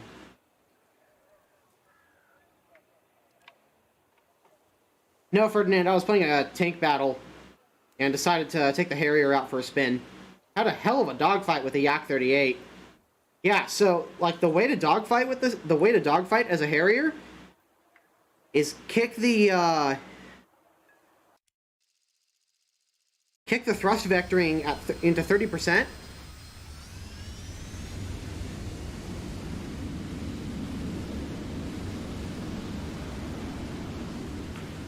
Take the thrust vectoring into 30%, and now you can turn way nicer.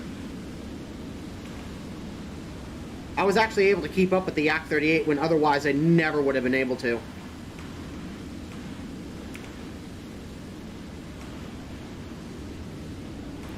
Like, that's so much better.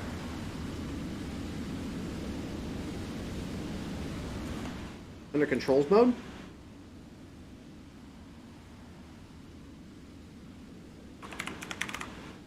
Ah. Alright, well that's easy to fix. Do that. Because the knob that I had set... Alright, hang on. Put myself into hover mode.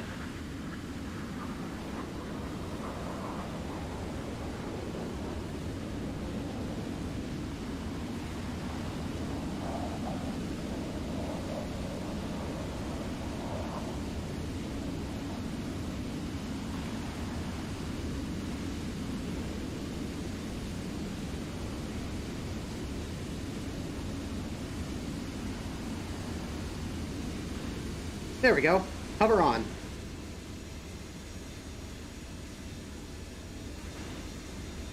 Now...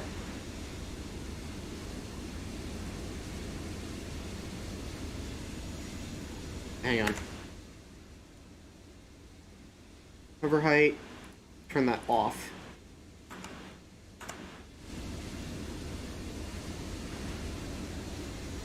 Yeah, that's much more like it.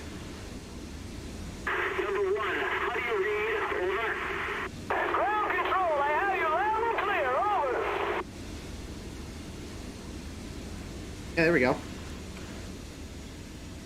Now I can just sit here.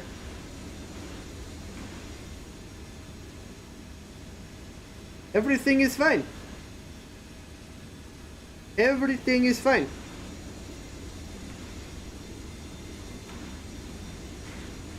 I wonder what happens if you fire a Sidewinder.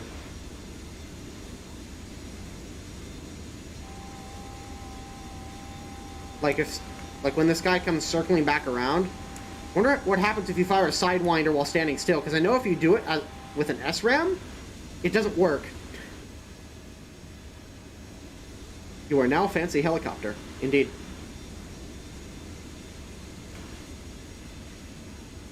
Nice fucking meme.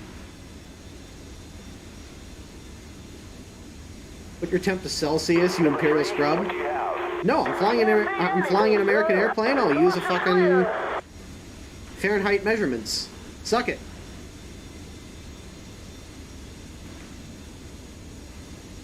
All you plebs dividing by tens with your fucking metric systems and shit.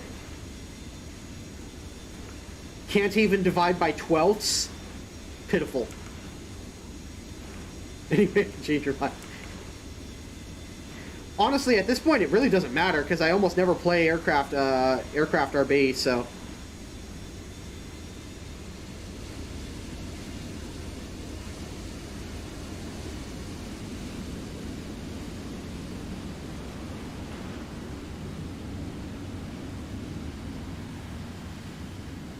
People who prefer the metric system suck at math.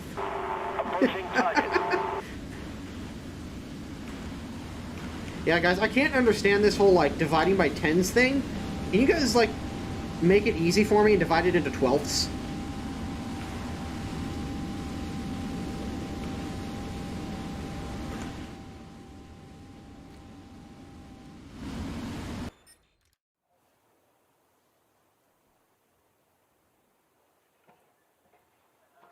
I prefer to sacrifice myself to bring you to the light.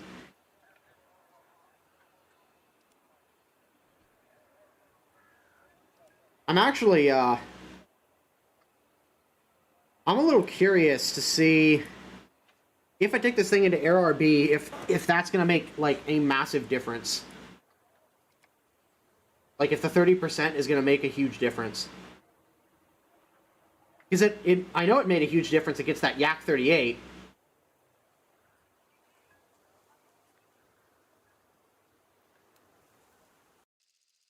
Let's just see what happens here.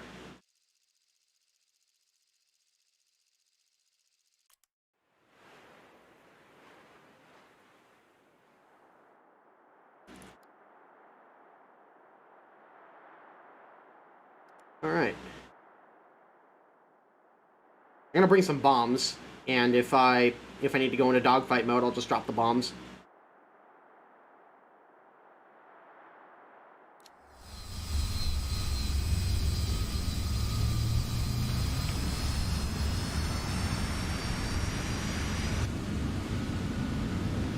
I must go. My people need me. Attention to the map. So uncivilized.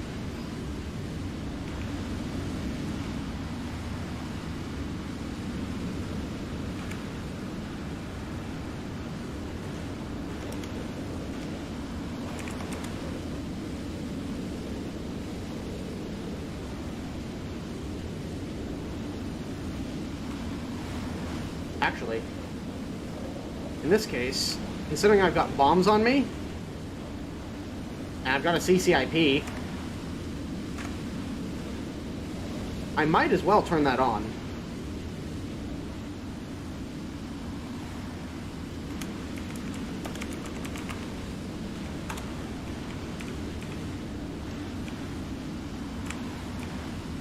Alright, we'll set it to 93.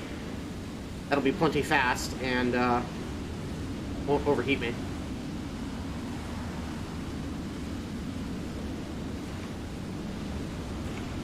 At least I thought it wouldn't. Like, this thing is already going 1,000 kilometers an hour. Like, holy shit.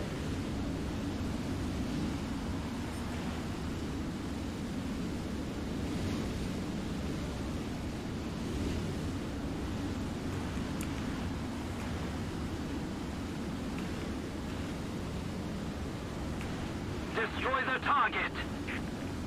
I have to gain some altitude first before the CCIP will work, since it only works on a dive.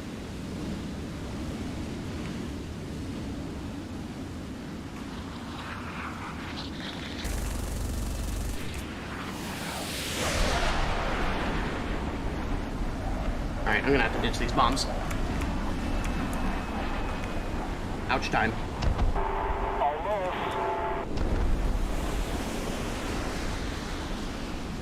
Destroy the target. The victory is near.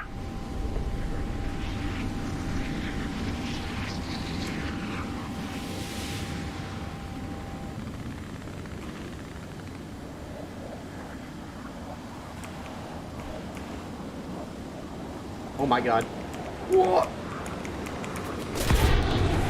Oh, that was bad.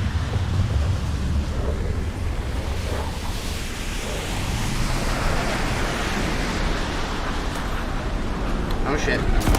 Oh no. Well, that went poorly. I think I should just stick to tanks, guys.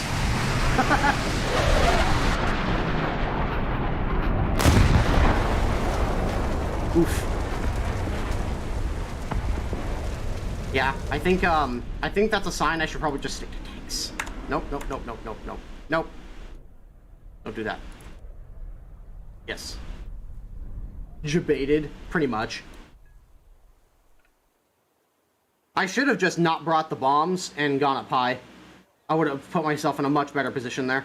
And I've got the thrust to weight ratio to climb, so.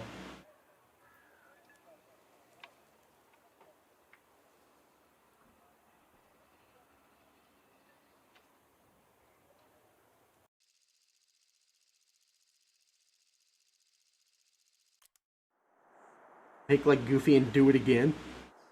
Oh yeah. I'll do it again. I can't do a Goofy voice.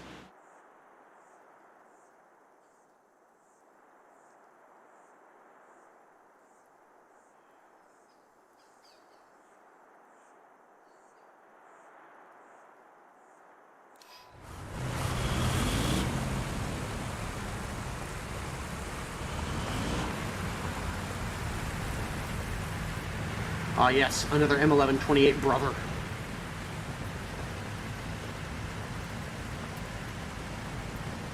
Just get in the van.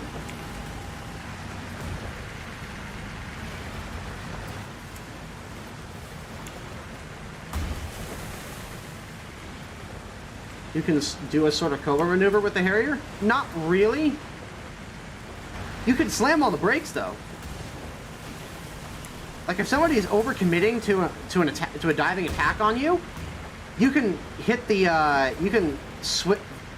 hit the thrust vectoring all the way to 100%, and then turn into him, and you'll basically hit the gas or hit the brakes or slam on them, and just basically stop in place.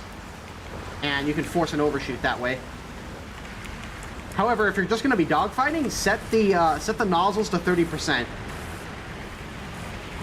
You're going to get much better turn performance out of them that way.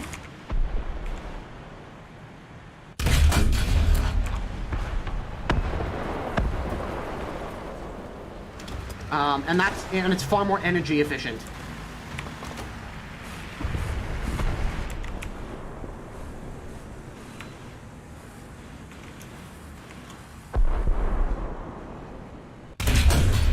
It serves him right. He's got a little friend up there too. Oh, somebody's firing at me. Big cover.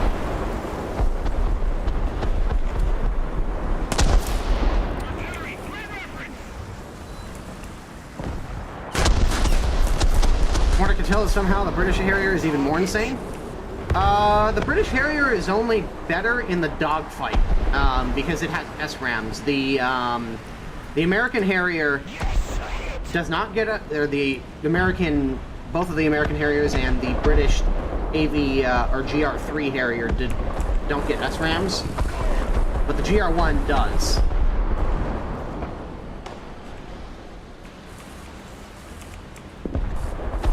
And the SRAMs are really only useful in a close-range knife fight. Stream Enlisted. Maybe next time. On target. Weapon has been destroyed. Attention to the I'm still alive.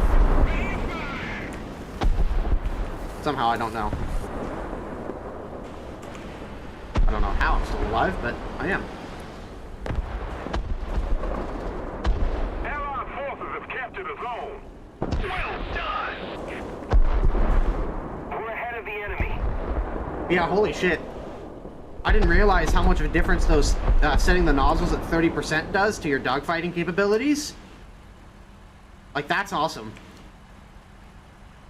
Uh-oh. That's not good.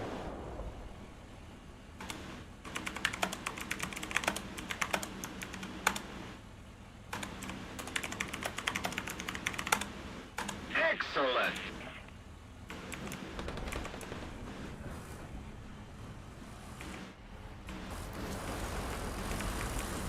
Letting my teammates know where the helicopter is.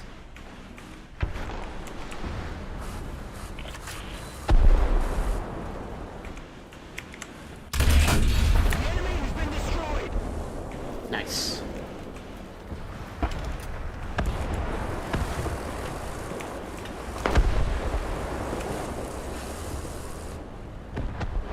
Awesome.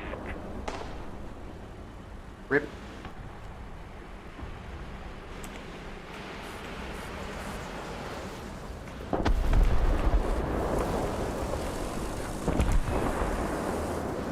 God. If only this thing actually had some decent gun depression on it. Also, every time it like rocks back and forth. Awesome.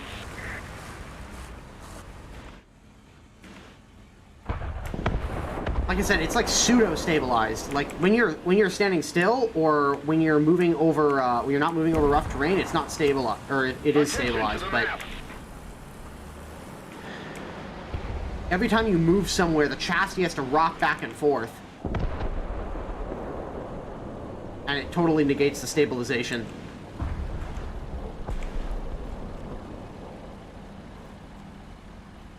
A little more effort and victory will be yours. Well done.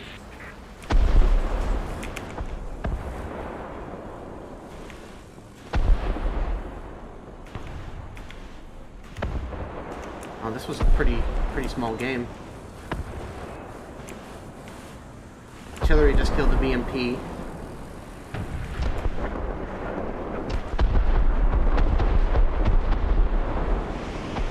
That Leopard is dead, and the A4B just crashed. Trying to pull up out of that.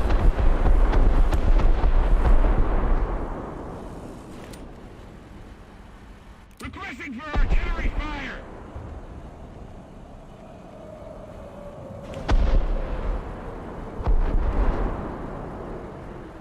My biggest concern is that somebody's going to try and come up from behind us. Oh.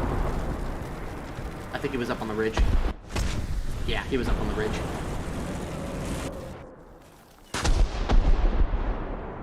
Who will? It looks like a school bus with camo wall. You're not wrong. You're not wrong in that assessment. Well done.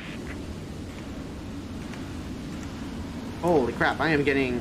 I don't know if you guys can see the FPS hitches I'm getting just then. But,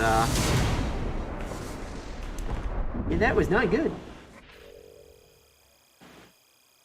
What level are you in the campaigns? I'm not that crazy high. I think I was like level 7 or something. I think I had just unlocked the MP38.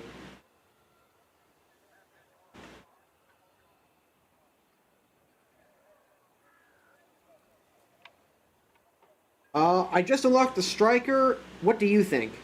I like it. I like the Striker. It's a specialist vehicle, though. Like, this is not a proper replacement for an MBT.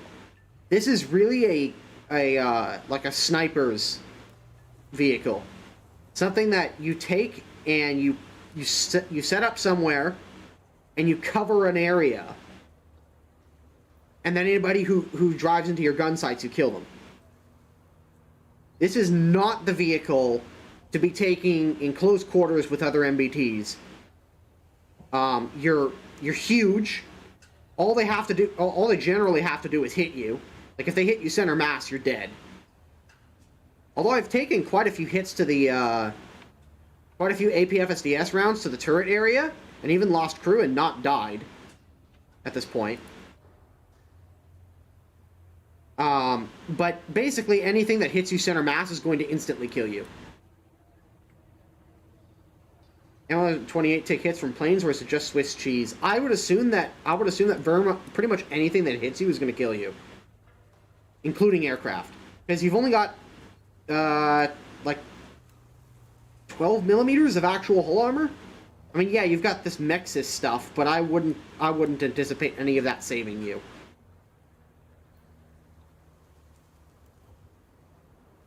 Like, I would not depend on any of this stuff to save you.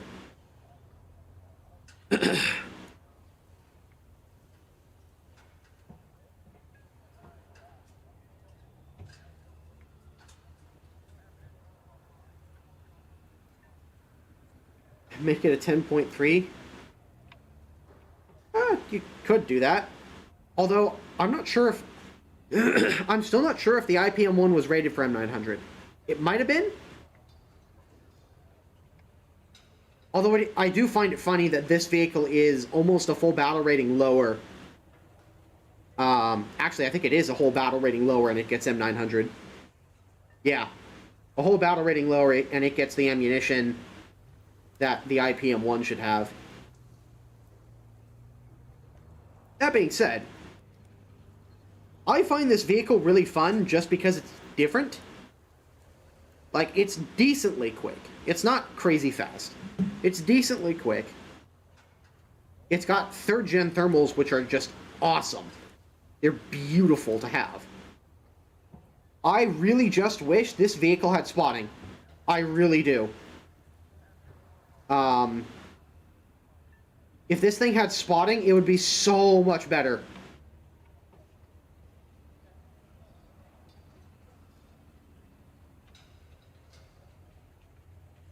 Make it 10.0, it's faster and stock with Sabo? I don't know. I feel like if you do that, you're going to ruin this thing. Like, I actually quite like it where it is, because it's a huge target. It's got a pretty slow rate of fire. It's not particularly the most fast thing in the world.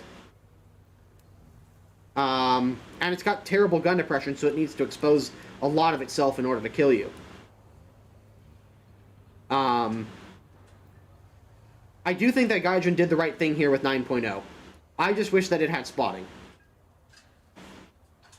Yeah, if you want to put the if you want to take the cage armor off, that should definitely be a modification.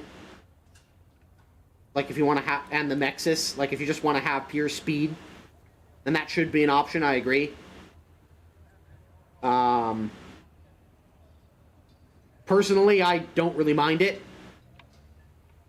As long as you're not getting shot by tandem warheads, you're fine.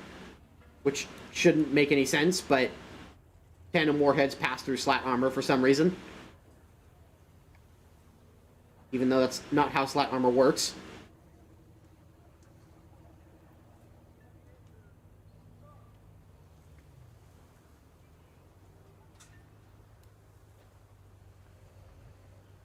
Growmore package should be optional on the Centauro.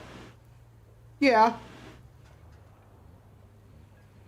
But it's there, so you work with what you got for now. And you can tell them to make it optional.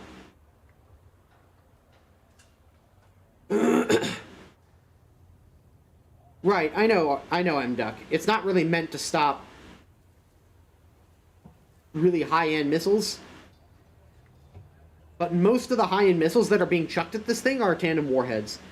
And I'm just not sure that a tandem warhead would survive going through slat armor. Maybe it would. If it does, then whatever. Doesn't matter. Don't get hit in the first place.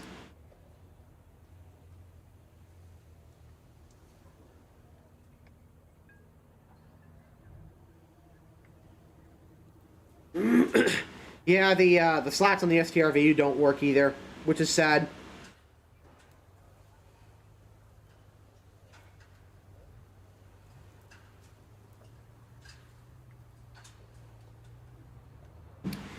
Stun Boy, I apologize. I don't have the AA truck for the Germans, and I would rather spend my Golden Eagles somewhere else.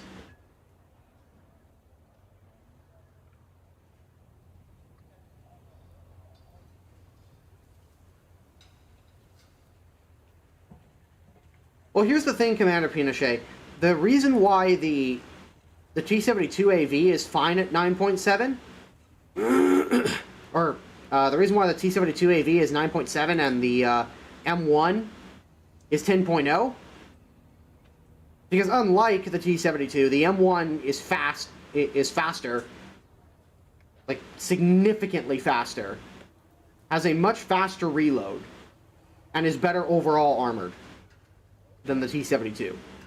I'm not saying the armor on either of these vehicles is amazing, because they're not, but they are substantially better armored and way faster than the T-72 AV. Personally, if they're going to lower the IPM-1 and the M1, the T-72 AV should go down to 9.3.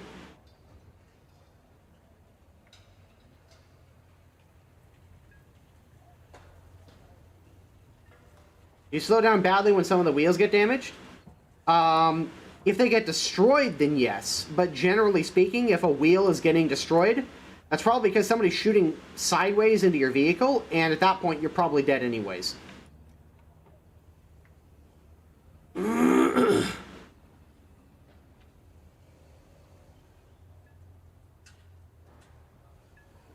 That's the IPM-1's cheeks, they got nerfed? Yeah, I heard. I don't need to test them to know. But here's the thing. You shouldn't have been depending on the IPM-1's armor to begin with. Like, I know I didn't. The M1, the IPM-1, hell, even the M1A1 were not exactly well known for their kinetic energy protection. A vast majority of the threats on the battlefield are shaped charges because they're cheap and they're easy to make, and they're easy to distribute.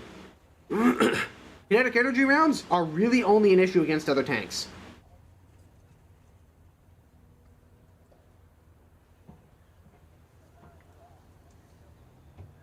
How much does a tally on the SK60 cost? I don't know. I think it's like 2,000? Because I think it's a tier 6. But yeah, 2200. And that's just because it's a tier 6 aircraft. No, it's a tier 5 aircraft, I'm sorry. What's the J35s then? Oh, 2700, yeah. Yeah, so it's 2200 for the SK60.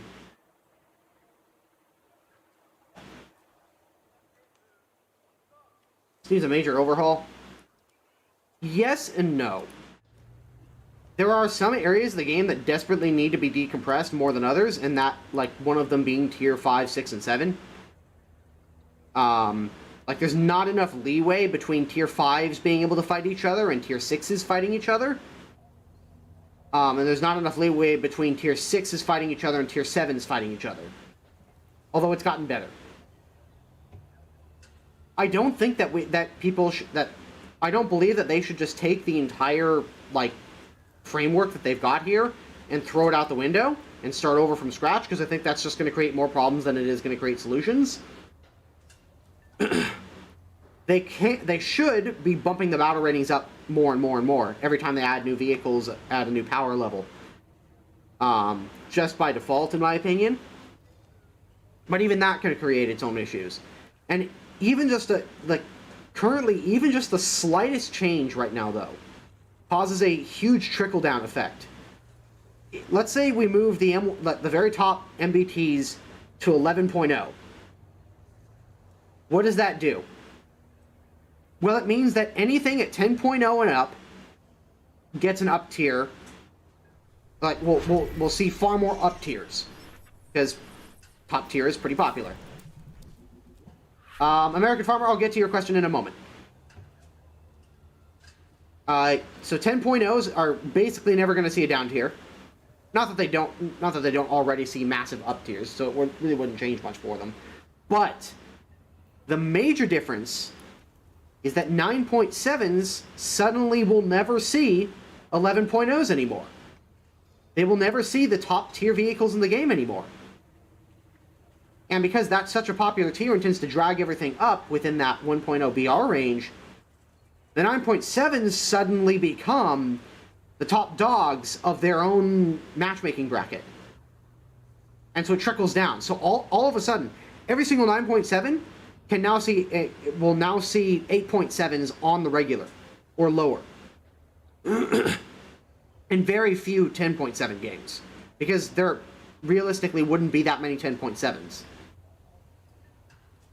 And then that means that from 9.7 to 8.7, that's going to be its own BR range. 8.3s are now going to get a load of down tiers to 7.3s, which means that 6.7 and 7.0 are going to see a lot of massive amount of down tiers from and it trickles all the way down.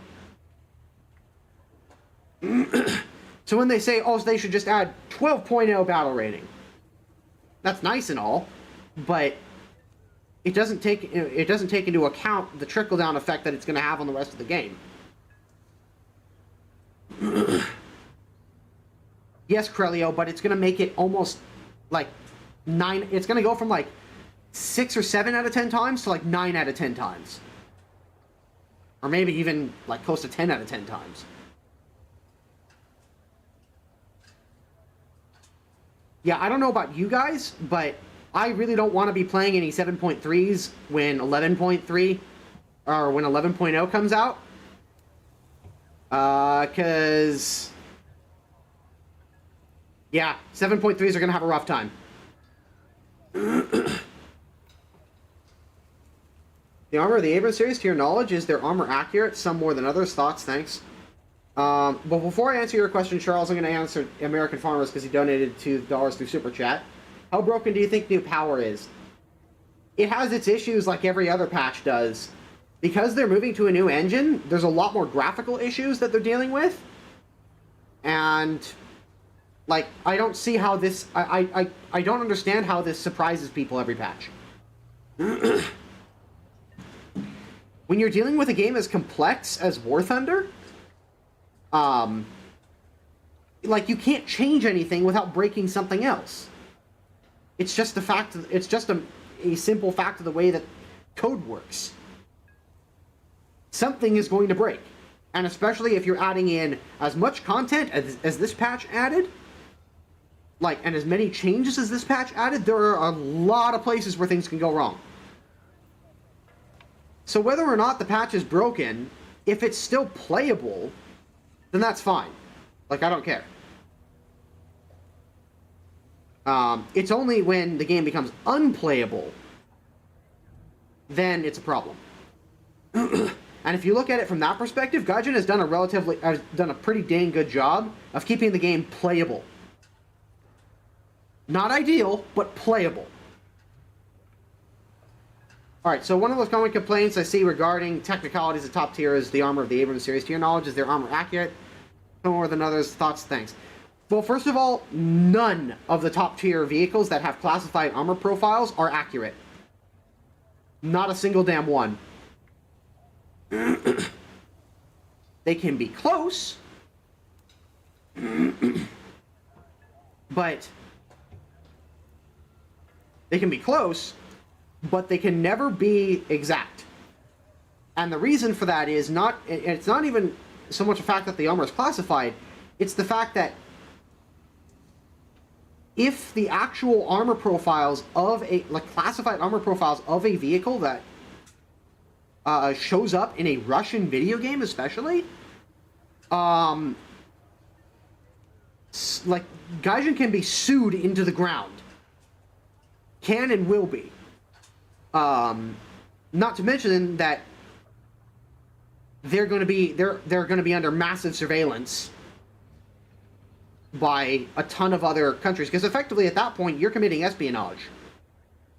You are sharing classified information with other nations. You can't do that. It's classified for a reason. So none of the armor on any of these top tier vehicles is 100% accurate. It never will be 100% accurate. You can get close. The closest values that I've seen or heard from people who are in the know is that some of the vehicles, I won't say which ones, some of the vehicles are within about 10 to 15% of the real thing. So the idea here is to get the armor values close enough to the real thing that you effectively get the same performance or very, very similar performance, but not to actually give away the real values. So, as far as, like, people complaining, oh, this armor isn't accurate or whatever, yeah, it's never going to be accurate. It's not designed to be accurate within the game. It's designed to be a best guess. Now, Gaijin has said that they are willing to change vehicles, that they don't have that sort of, like, information for, if new information comes out that they can actually use. Like, say they have an idea of the armor composition. Like, sort of what materials. It's like, well, if the armor has only so much space in it, and there are these materials in it, well, they're likely in this sort of configuration, and therefore we can sort of guess as to what the actual protection is.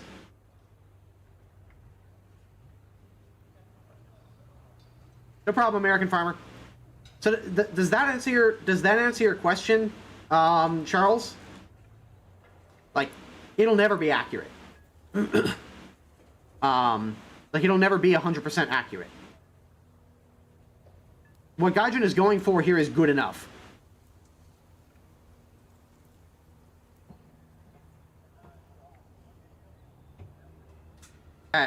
Gaijin should take this approach everywhere. I mean, there are some cases where they've taken some really, really strange, like, they've taken, like, one instance of something occurring and just, like, blanketed that effect over everything else. APCR is a good example of this. APCR, depending on the nation, like, had very, very different effects against sloped armor. Like, American APCR rounds, like in the 50s and 60s and so on a lot of our, like, 90mm cannons, acted effectively like APDS. Like, it did plenty good job against sloped armor, because the core in it was much, much bigger than most APCR cores.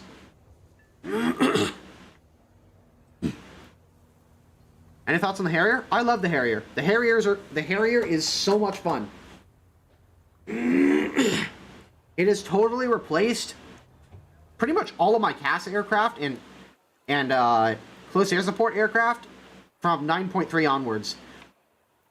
This thing is just really, really cool and really fun to play. It's different, it's got great weapons, it's easy to use. Is it overpowered? You could make the argument. I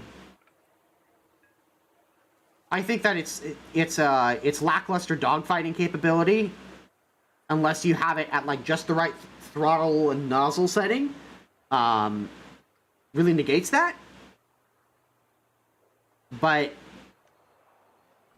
yeah, I think it's a great aircraft, and I think it's a ton of fun.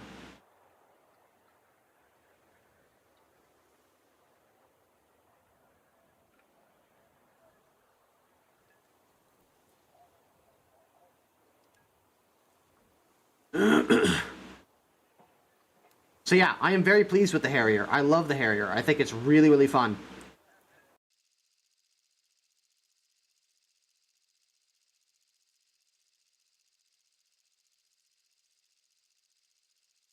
Is it possible to bring Arados in naval now?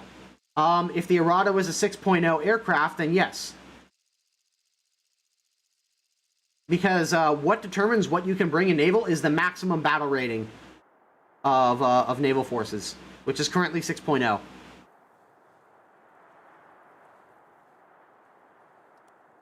Also, I know that a lot of people really, some people really haven't enjoyed this naval patch. I have been. I thought it was pretty fun. Though I know that some people think, mechanically speaking, the, naval is in its worst state possible. And I don't know. I still find the mode fun, personally.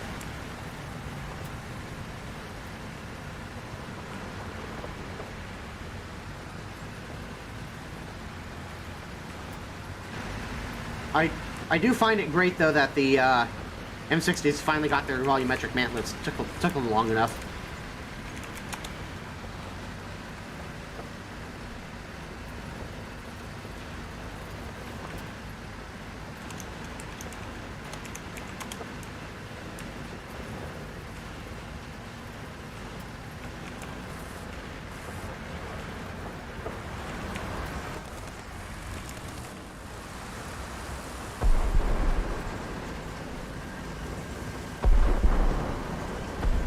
Oh, we got it.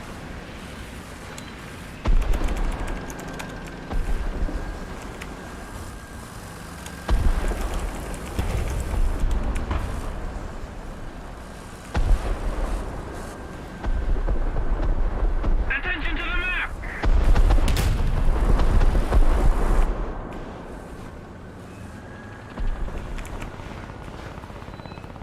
Damn it, I just don't have the gun depression to do this. Back. I'd rather not be in the artillery strike.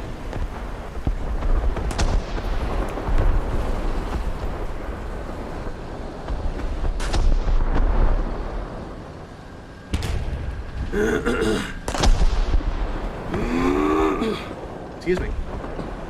Enemy forces have captured the zone. Enemy forces have captured a zone. Attention to the map!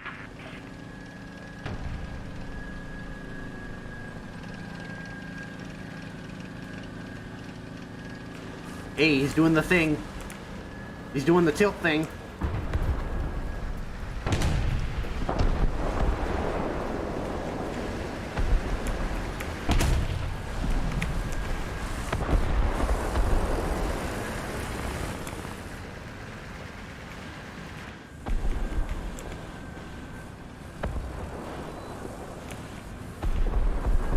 Attention to the designated grid square!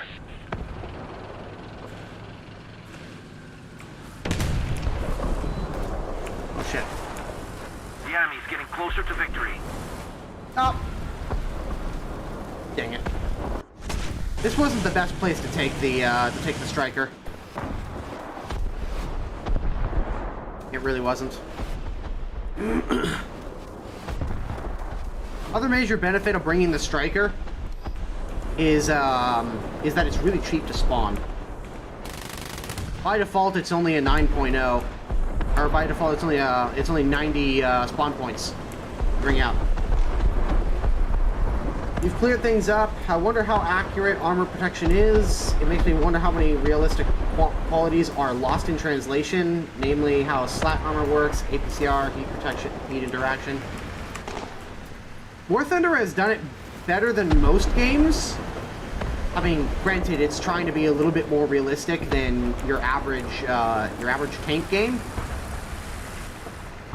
It's by no means perfect, though. Allied forces have captured a zone.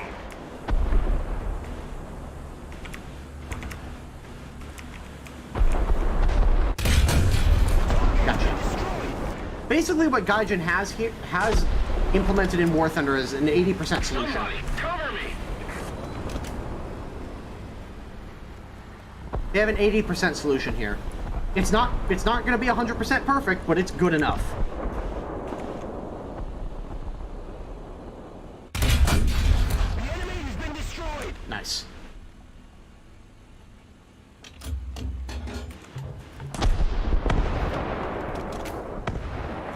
Damn, I really wish I had spotting. Having this thing with the airstrike ability and the Harriers, oh, that's gonna be a beautiful combination. I really wish this thing had it. Repairing.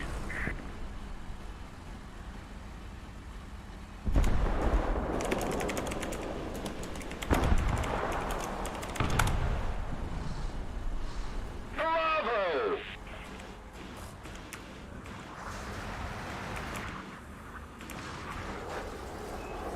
Oh.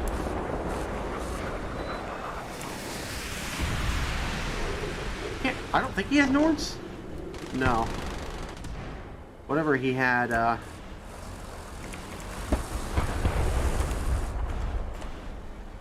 Most of the zones are under control.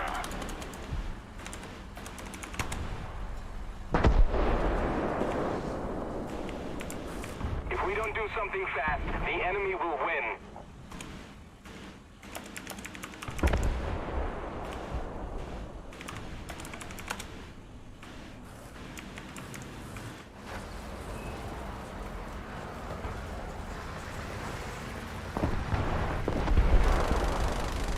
I probably shouldn't have said that I'm a streamer, because now if the enemy is smart enough, they're gonna go and look me up. Oh well. Woo. Ah, damn it. That would've been fun.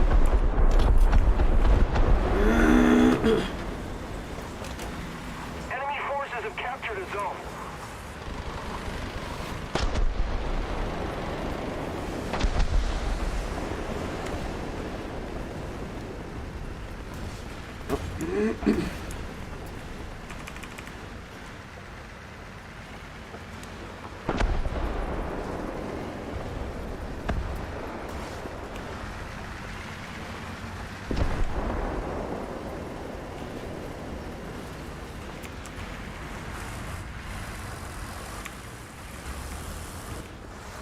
Enemy forces have captured a zone.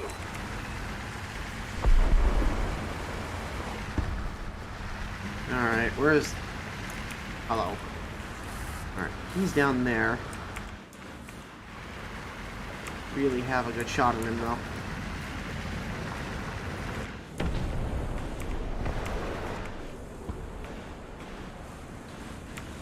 First, the fact that they are so low profile. It's almost as if they were designed to be low profile.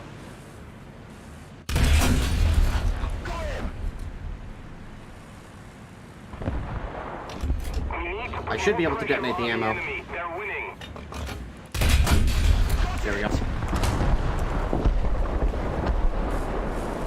Hello. Really, dude? Okay. Oof. Run away!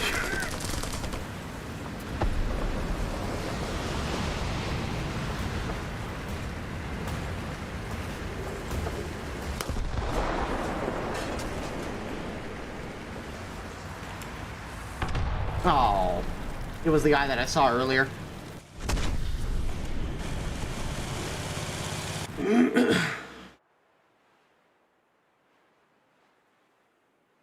Let's see here.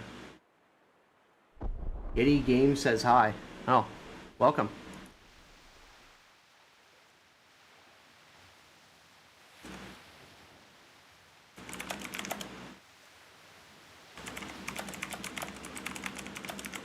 Well, Yeti, there should be a link down in the Discord, or there should be a link down to the Discord below, if you want to join in.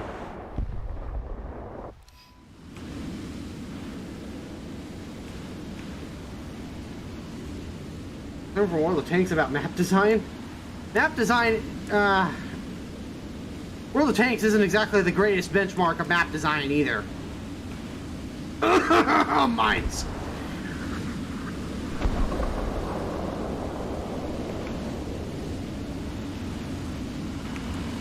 Oh my god.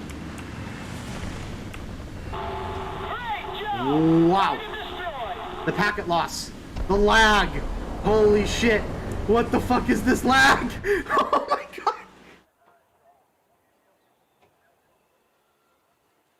Nice.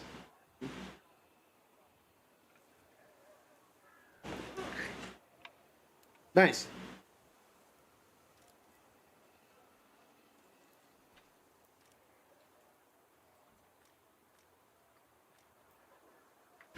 Well, that sucked.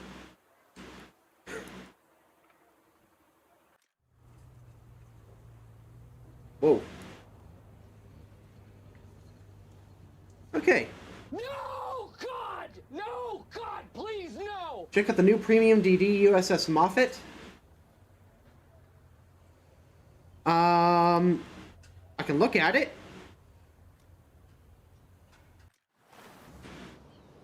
Not really much to say here, though.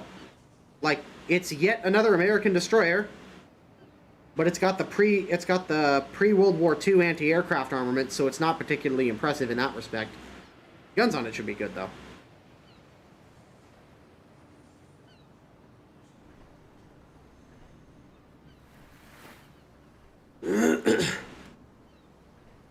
War Thunder Naval doesn't exist. What's there to say, though, Frank? Like, it's yet another American destroyer. And it's at 5.0. But it doesn't have any of the anti-aircraft capabilities that the USS Cowl does. Not that you can buy the Cowl anymore. If you could still buy the Cowl would be pretty much better in almost every respect. Minus maybe the number of guns. Yeah, this has 5. Okay, yeah, I guess the Moffett does have significantly more firepower.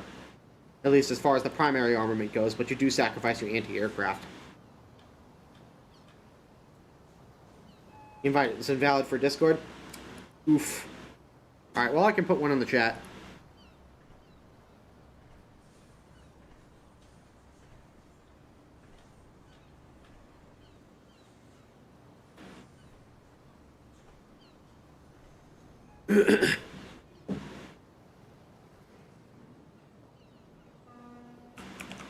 Here we go.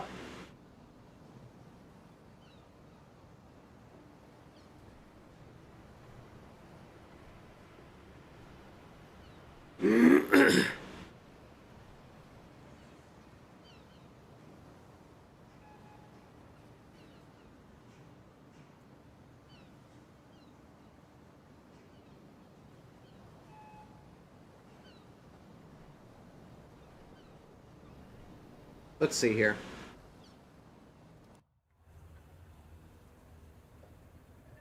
Yeah, honestly, there really isn't much to show here with the Moffett.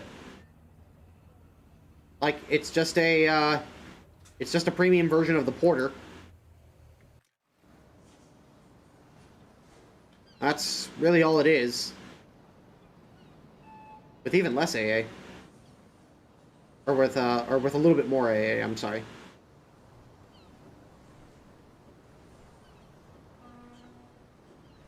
Hey, there really isn't much to say here, Loki. Or, not Loki, Frank. Sorry.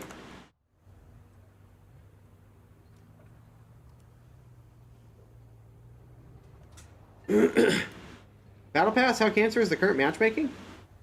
Well, the Battle Pass hasn't come out yet. They had to delay it because they found some technical... They found, like, a pretty serious technical flaw. Like, it was something along the lines of, like, the rate at which people were earning... Like, people were capable of earning tasks was way off or something like that. I don't know whether it was too fast or too slow. But, they found a major technical issue, so they've had to delay it. When it's done and ready, it'll come out.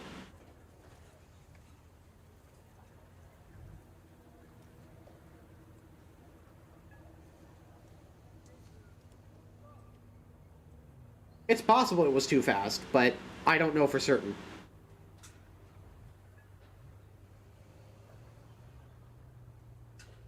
When it comes out, we'll know.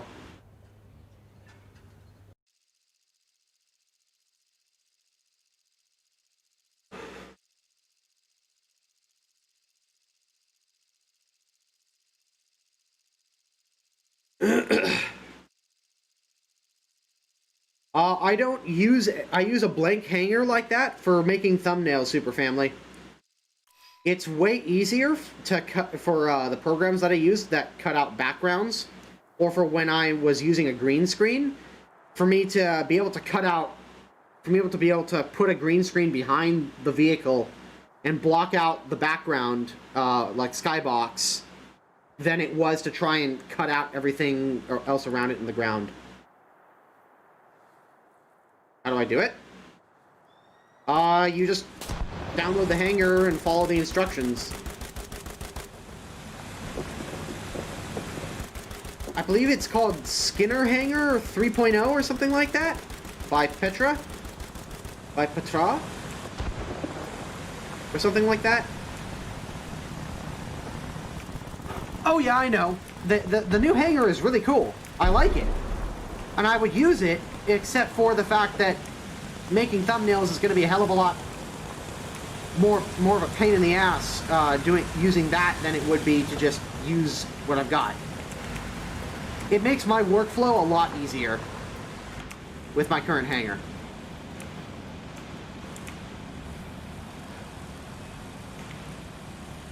Damn it.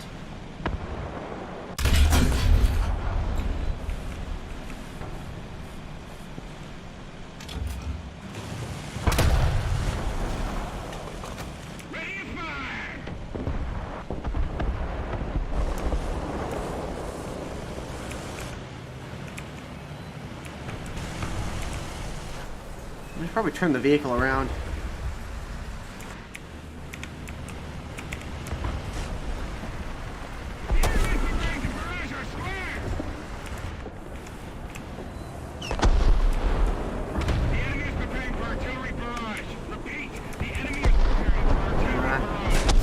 I don't mix well with artillery. When you have a hull break vehicle, artillery is a pretty serious threat.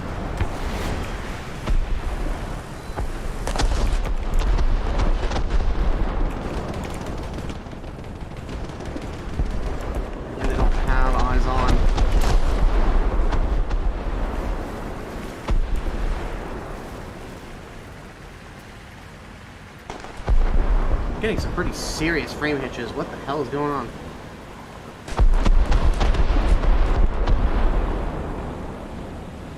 I can't tell if it's the server causing it or some other technical issue. Did they add these rocks here?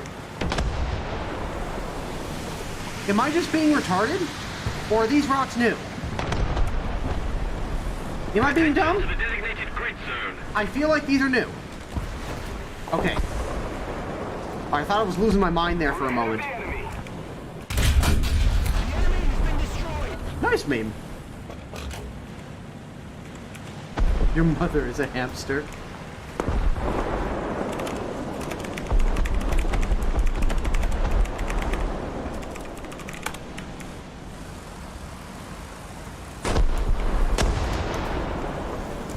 Damn it, I got it wrong.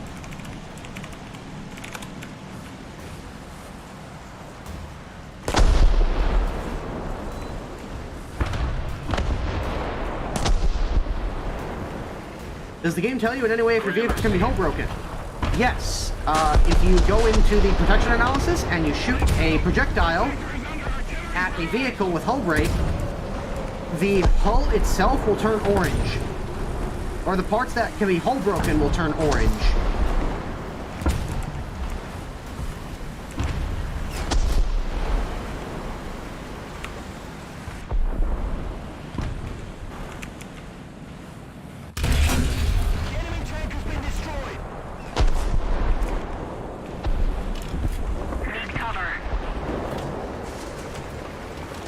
Yeah, it's pretty easy to see. Just fire a shell at a vehicle, and if the hull turns orange, or a part of the tank, part of the outer hull of the tank turns orange, then it can be hull broken. The general rule is that, like, if a tank has less than 35 millimeters of armor, then it can be hull broken. That's the general rule. It doesn't always apply, but in a vast majority of cases, it does.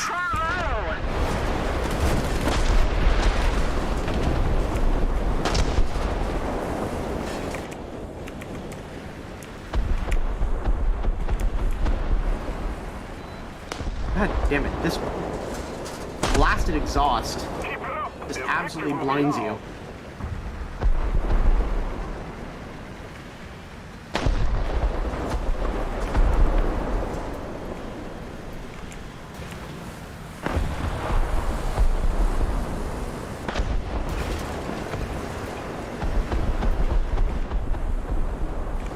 I find, honestly, for whatever reason or another, I just prefer to shoot over the right-hand side of the vehicle.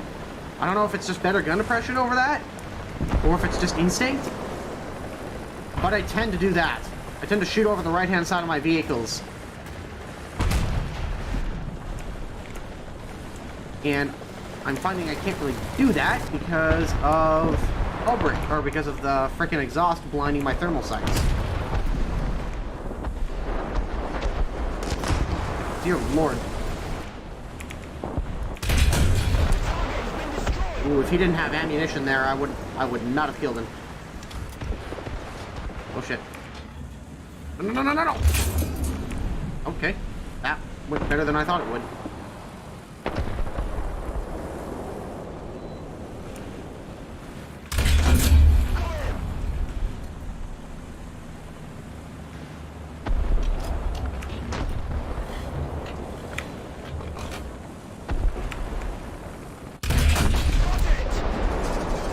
Nice.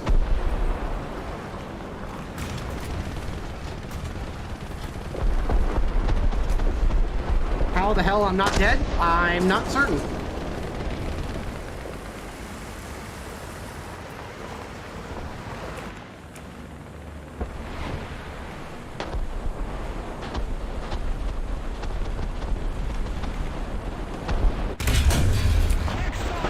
Yeet!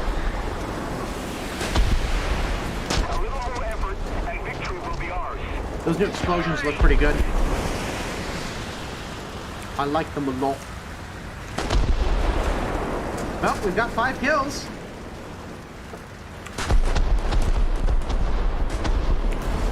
Shit. That's an ace game. I will take it.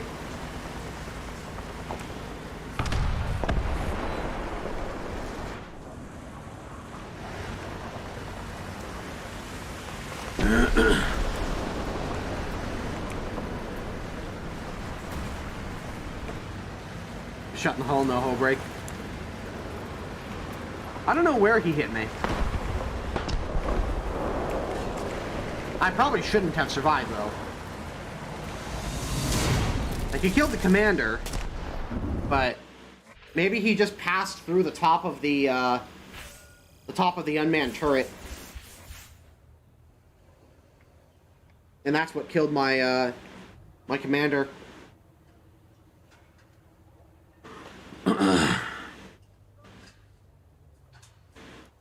was a great game. Did pretty well.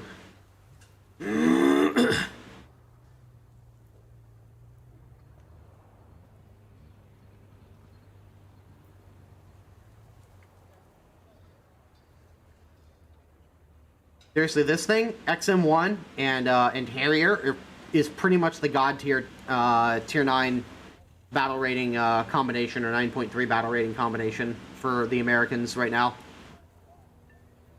And it would be even better if the M1128 got spotting. I would love to see the M1128 get spotting.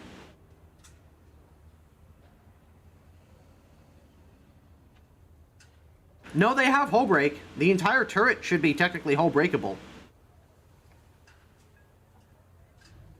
So you see, like that orange, that means that can cause a hull break. Oh, maybe you're right. Maybe the base of the turret isn't hull breakable.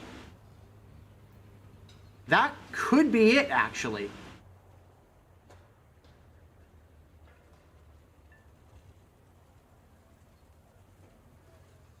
But yeah, if you hit the hull, and you'll see, see how the hull turns orange like that? That means the vehicle can be hull broken.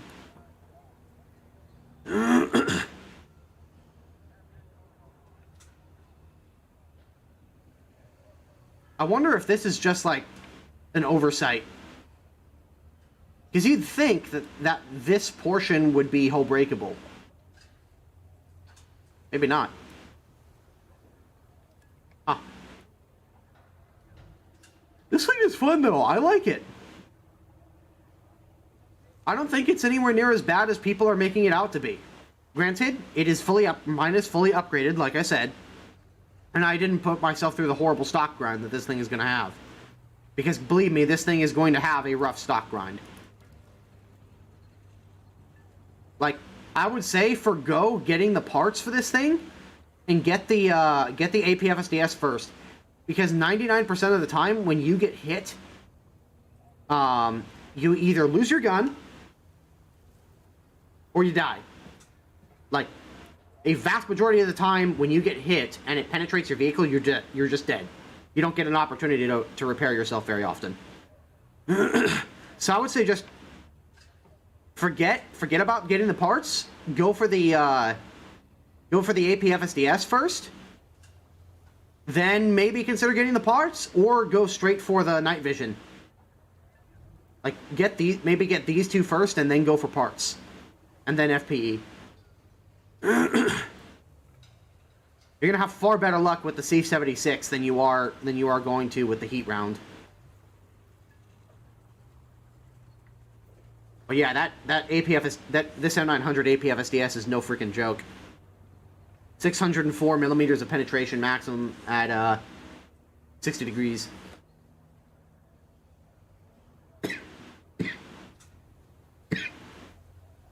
All right.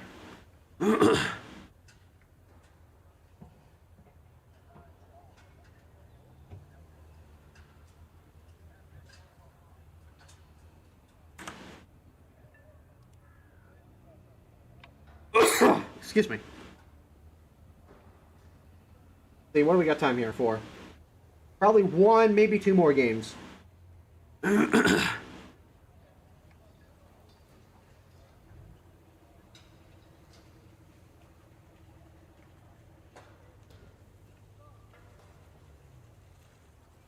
Use HE only for a round. Well, it doesn't have high explosive. It has heat, which is high explosive anti-tank. Also, I'm trying to get footage for a video, so every time I kill somebody, the game saves NVIDIA saves a highlight for me.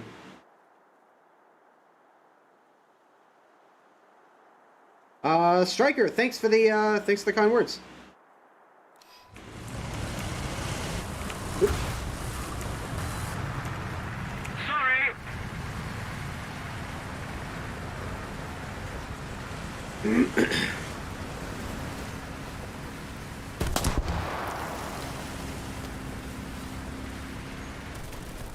I'm getting back in my groove of War Thunder. Any tips for German 6.7? Focus on the King Tigers. And just keep an eye on your flanks. And angle.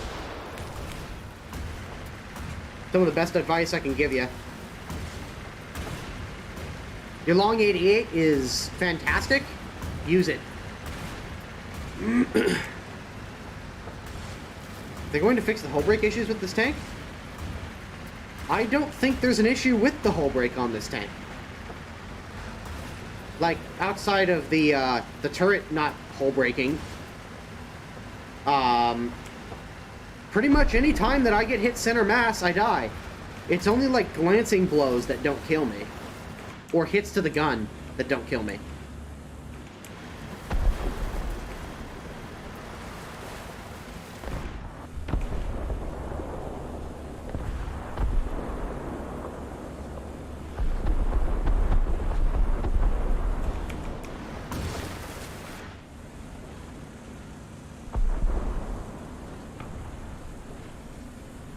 Attention to the designated grid square.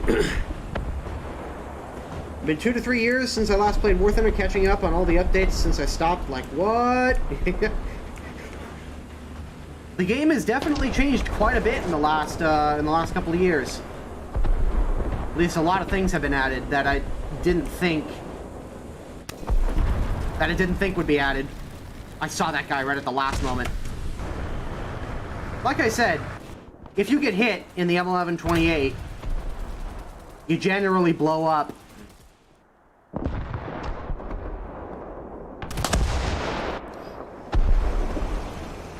Attention to the designated grid square. Oh, never mind. The MX-32 got the red count.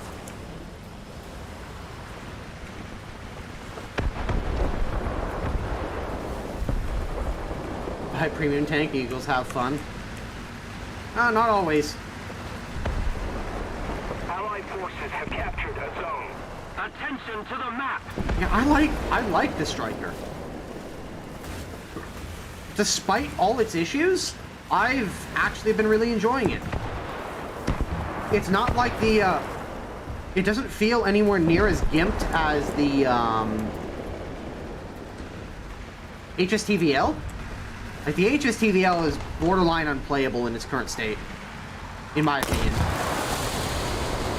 Alright, yeah, that was probably a pretty dumb place to go in that. That was a dumb move.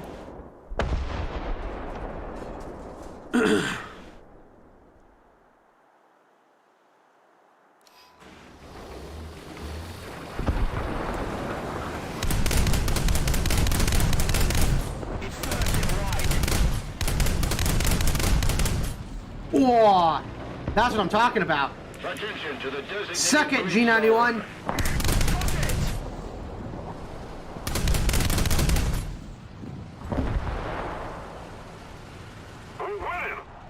Get the fuck out of here.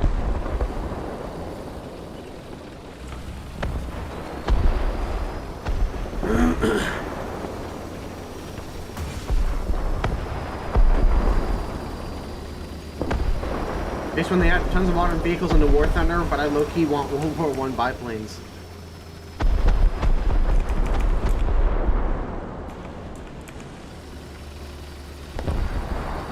World War I biplanes would be interesting, but the fact of the matter is that I don't think there would be that much.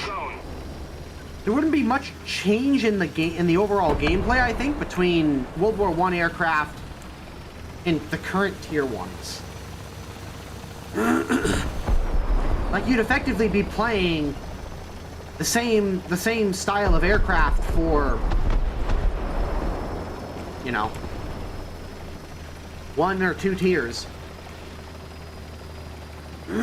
Not to mention the fact that you'd also wouldn't spend much time on them.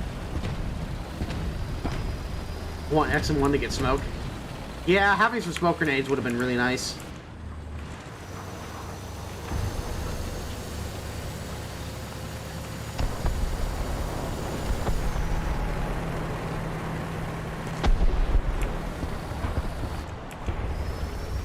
Oh, there was a G91R3.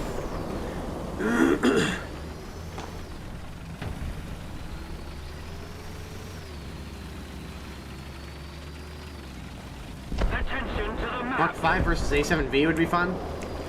Attention to the map. I apologize for clearing my throat so much, but whenever it gets late in the day, my throat fills up with mucus. The enemy's getting closer to victory.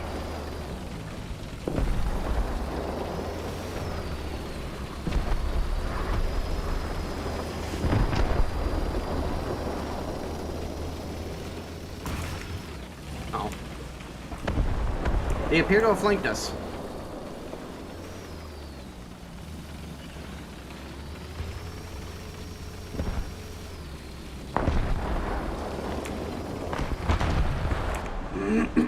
Alright, what do we got here? Another G91.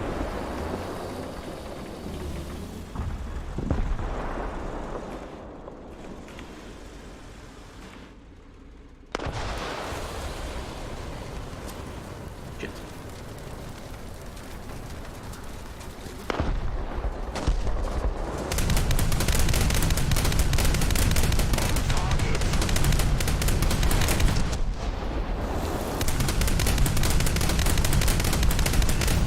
Gotcha.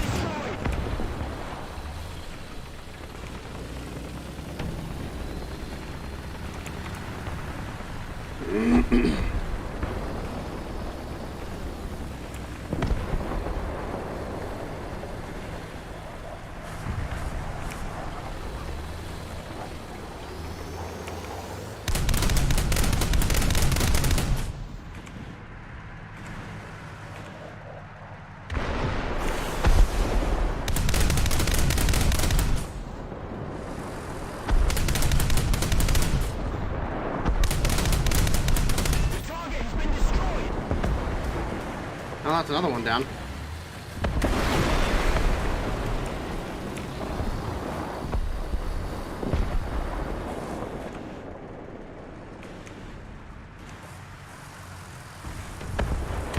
The enemy is winning. We must counterattack.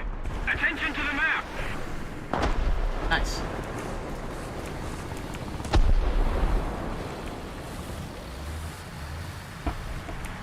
Brad Kempfhagen wanted to spawn camp.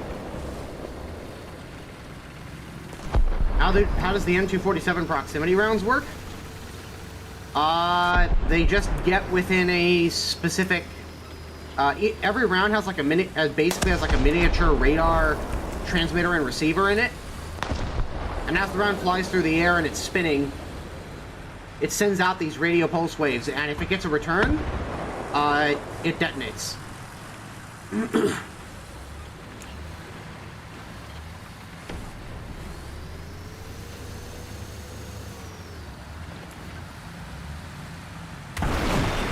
I am so close to being. Oh,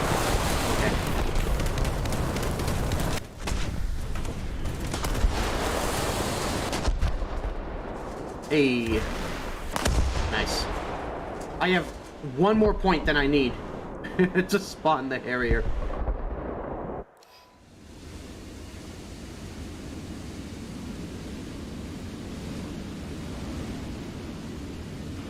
But yeah, they're pretty neat.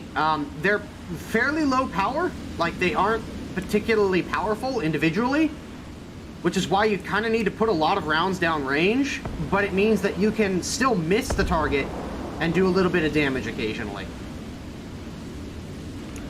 I wouldn't depend on that. Oh boy.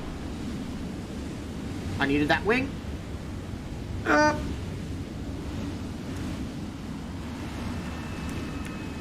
It's fine. We got this. We're alright. I didn't need that wing. It's fine. Alright. The enemy Get off is my winning. airplane. We must counterattack.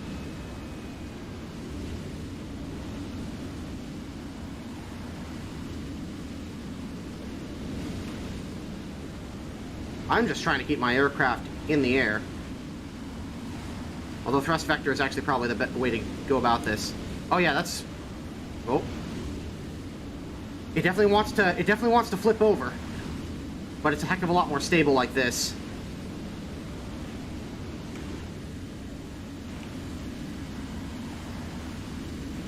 And he's trying to... The SPAA that shot my wing off is trying to finish me. Time, the enemy has proven But he's not gonna get to! Suck it!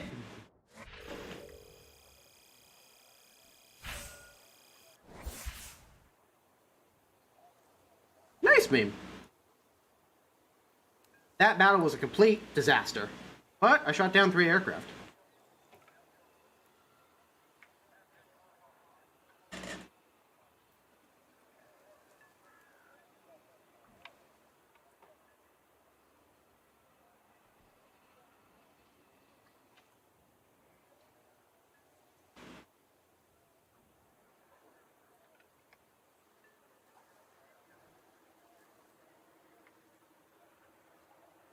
Alrighty.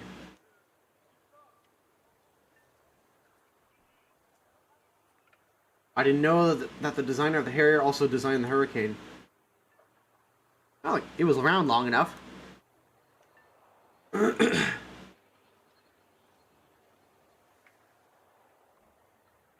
Imagine if you could tilt the vector on the left side but not the right to compensate for the reduced lift on that side. I could see something like that being incredibly complex to implement, but it would be really freaking cool if it could.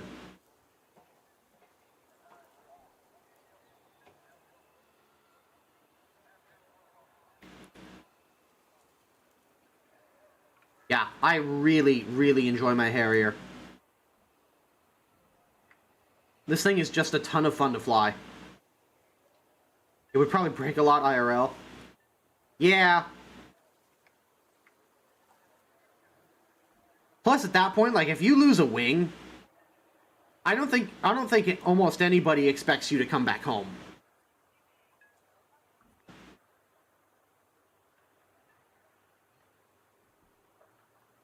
All right, I got time for one more game. After that, I gotta call it an evening.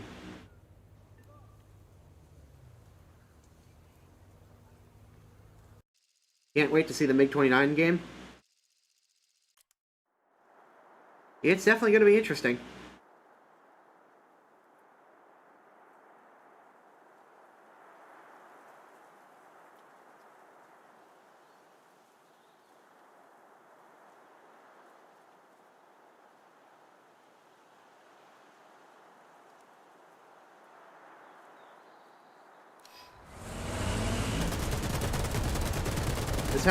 This map has the potential to be fantastic for me.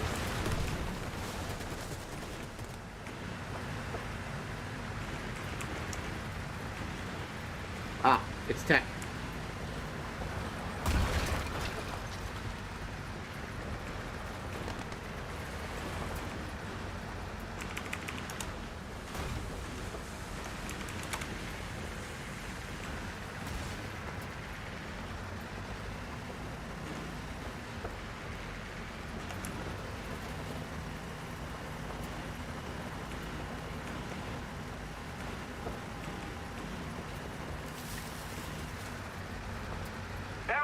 Have captured a zone.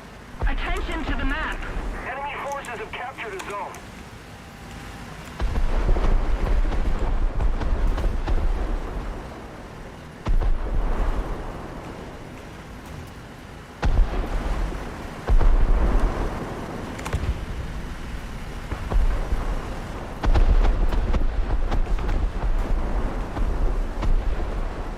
Test if it floats. I'm pretty certain this thing does not float. If I recall correctly, it was not designed to float.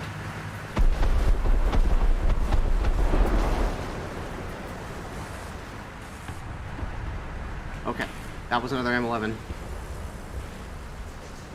I was about to have like a miniature heart attack there for a moment because I could hear the M1128, but I didn't know where it was.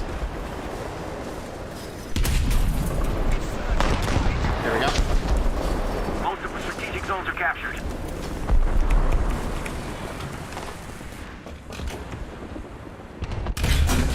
On target. I swear to God, if this guy takes my kill again. Come here. I'm not done with you.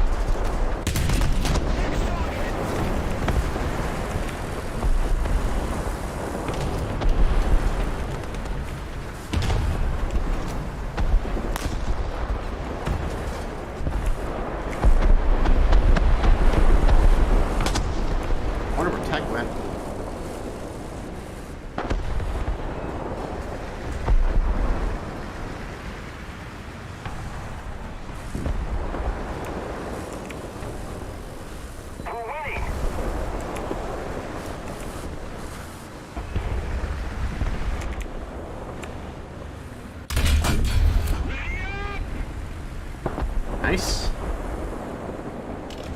This is why I go here. Because from this hilltop, you can pretty much cover the entire map. Oh, hello.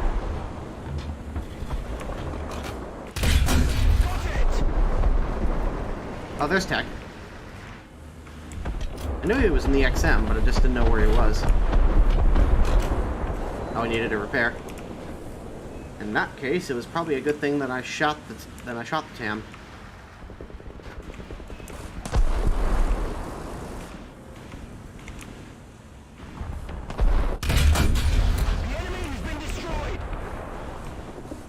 Oh my God, is that an ST or V74? It is.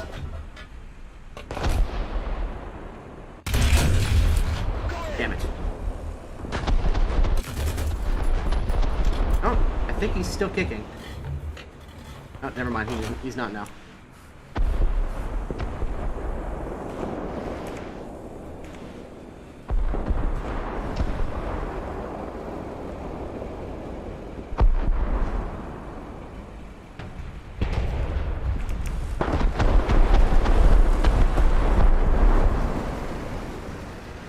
T72 just took out.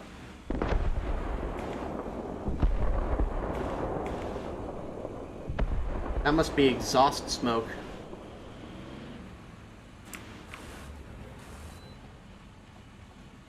The T72 took out the other.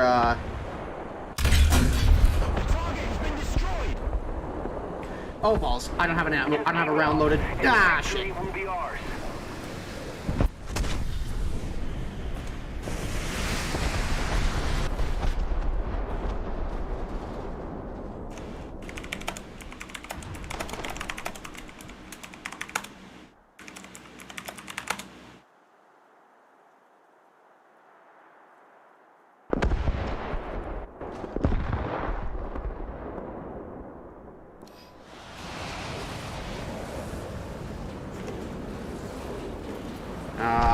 I don't think Tech is paying any attention to the chat.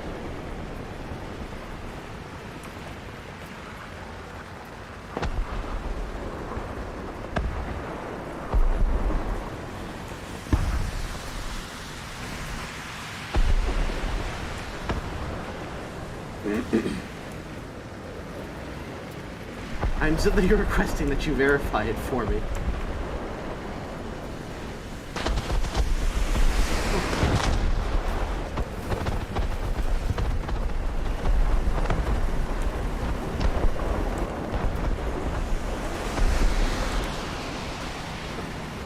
Yeah, ESS doesn't blind thermal sights. And the reason why a lot of smoke grenades do is because they've got heated elements within them. Like the actual smoke itself, the smoke particles that the smoke grenades kick out themselves are heated. So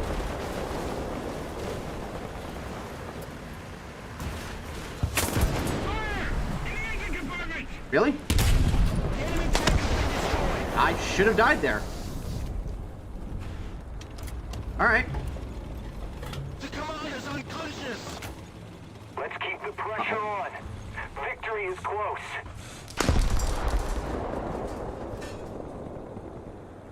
There's somebody right around this corner on the edge of my screen. I don't know if you guys can see the edge of his tank. See his drive wheel right there on the far right side. Oh, never mind. That's no longer a problem. Thanks.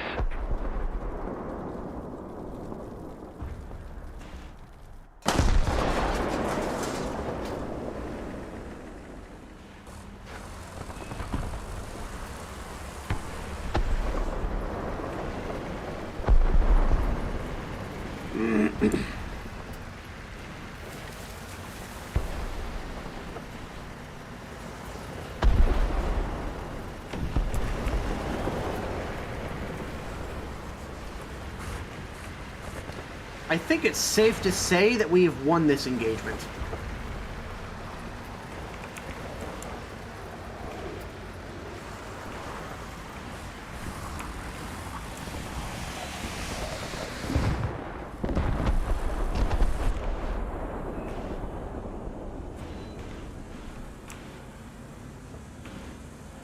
Yeah, I think we've got this.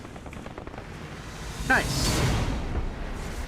Perfect battle to end the night. Not bad. 6 kills.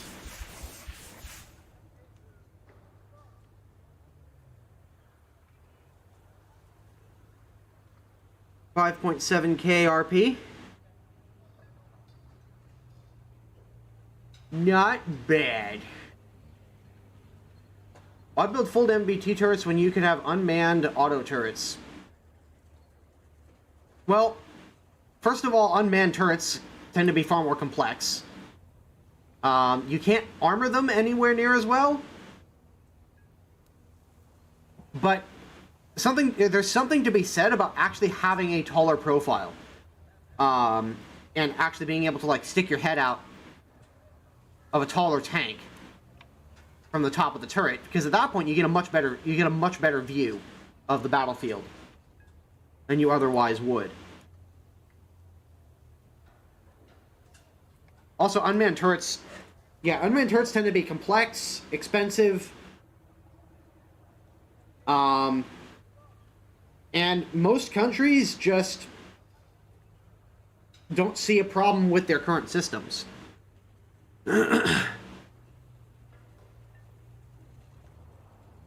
All right, everybody. That's going to be all for me tonight. I really appreciate everybody coming out. We actually had pretty solid games throughout the night. Nothing crazy, but I think we won most of our games tonight. And even if we didn't, even if we like broke even or something, I had a good time, which is really all that matters at the end of the day. So, thank you guys for coming out. It's been a pleasure as always. I will be back on Wednesday to stream some more War Thunder, and Friday I will probably stream Enlisted. It just depends on how I'm feeling. Anyways, see you guys. Have a good night. And speed you.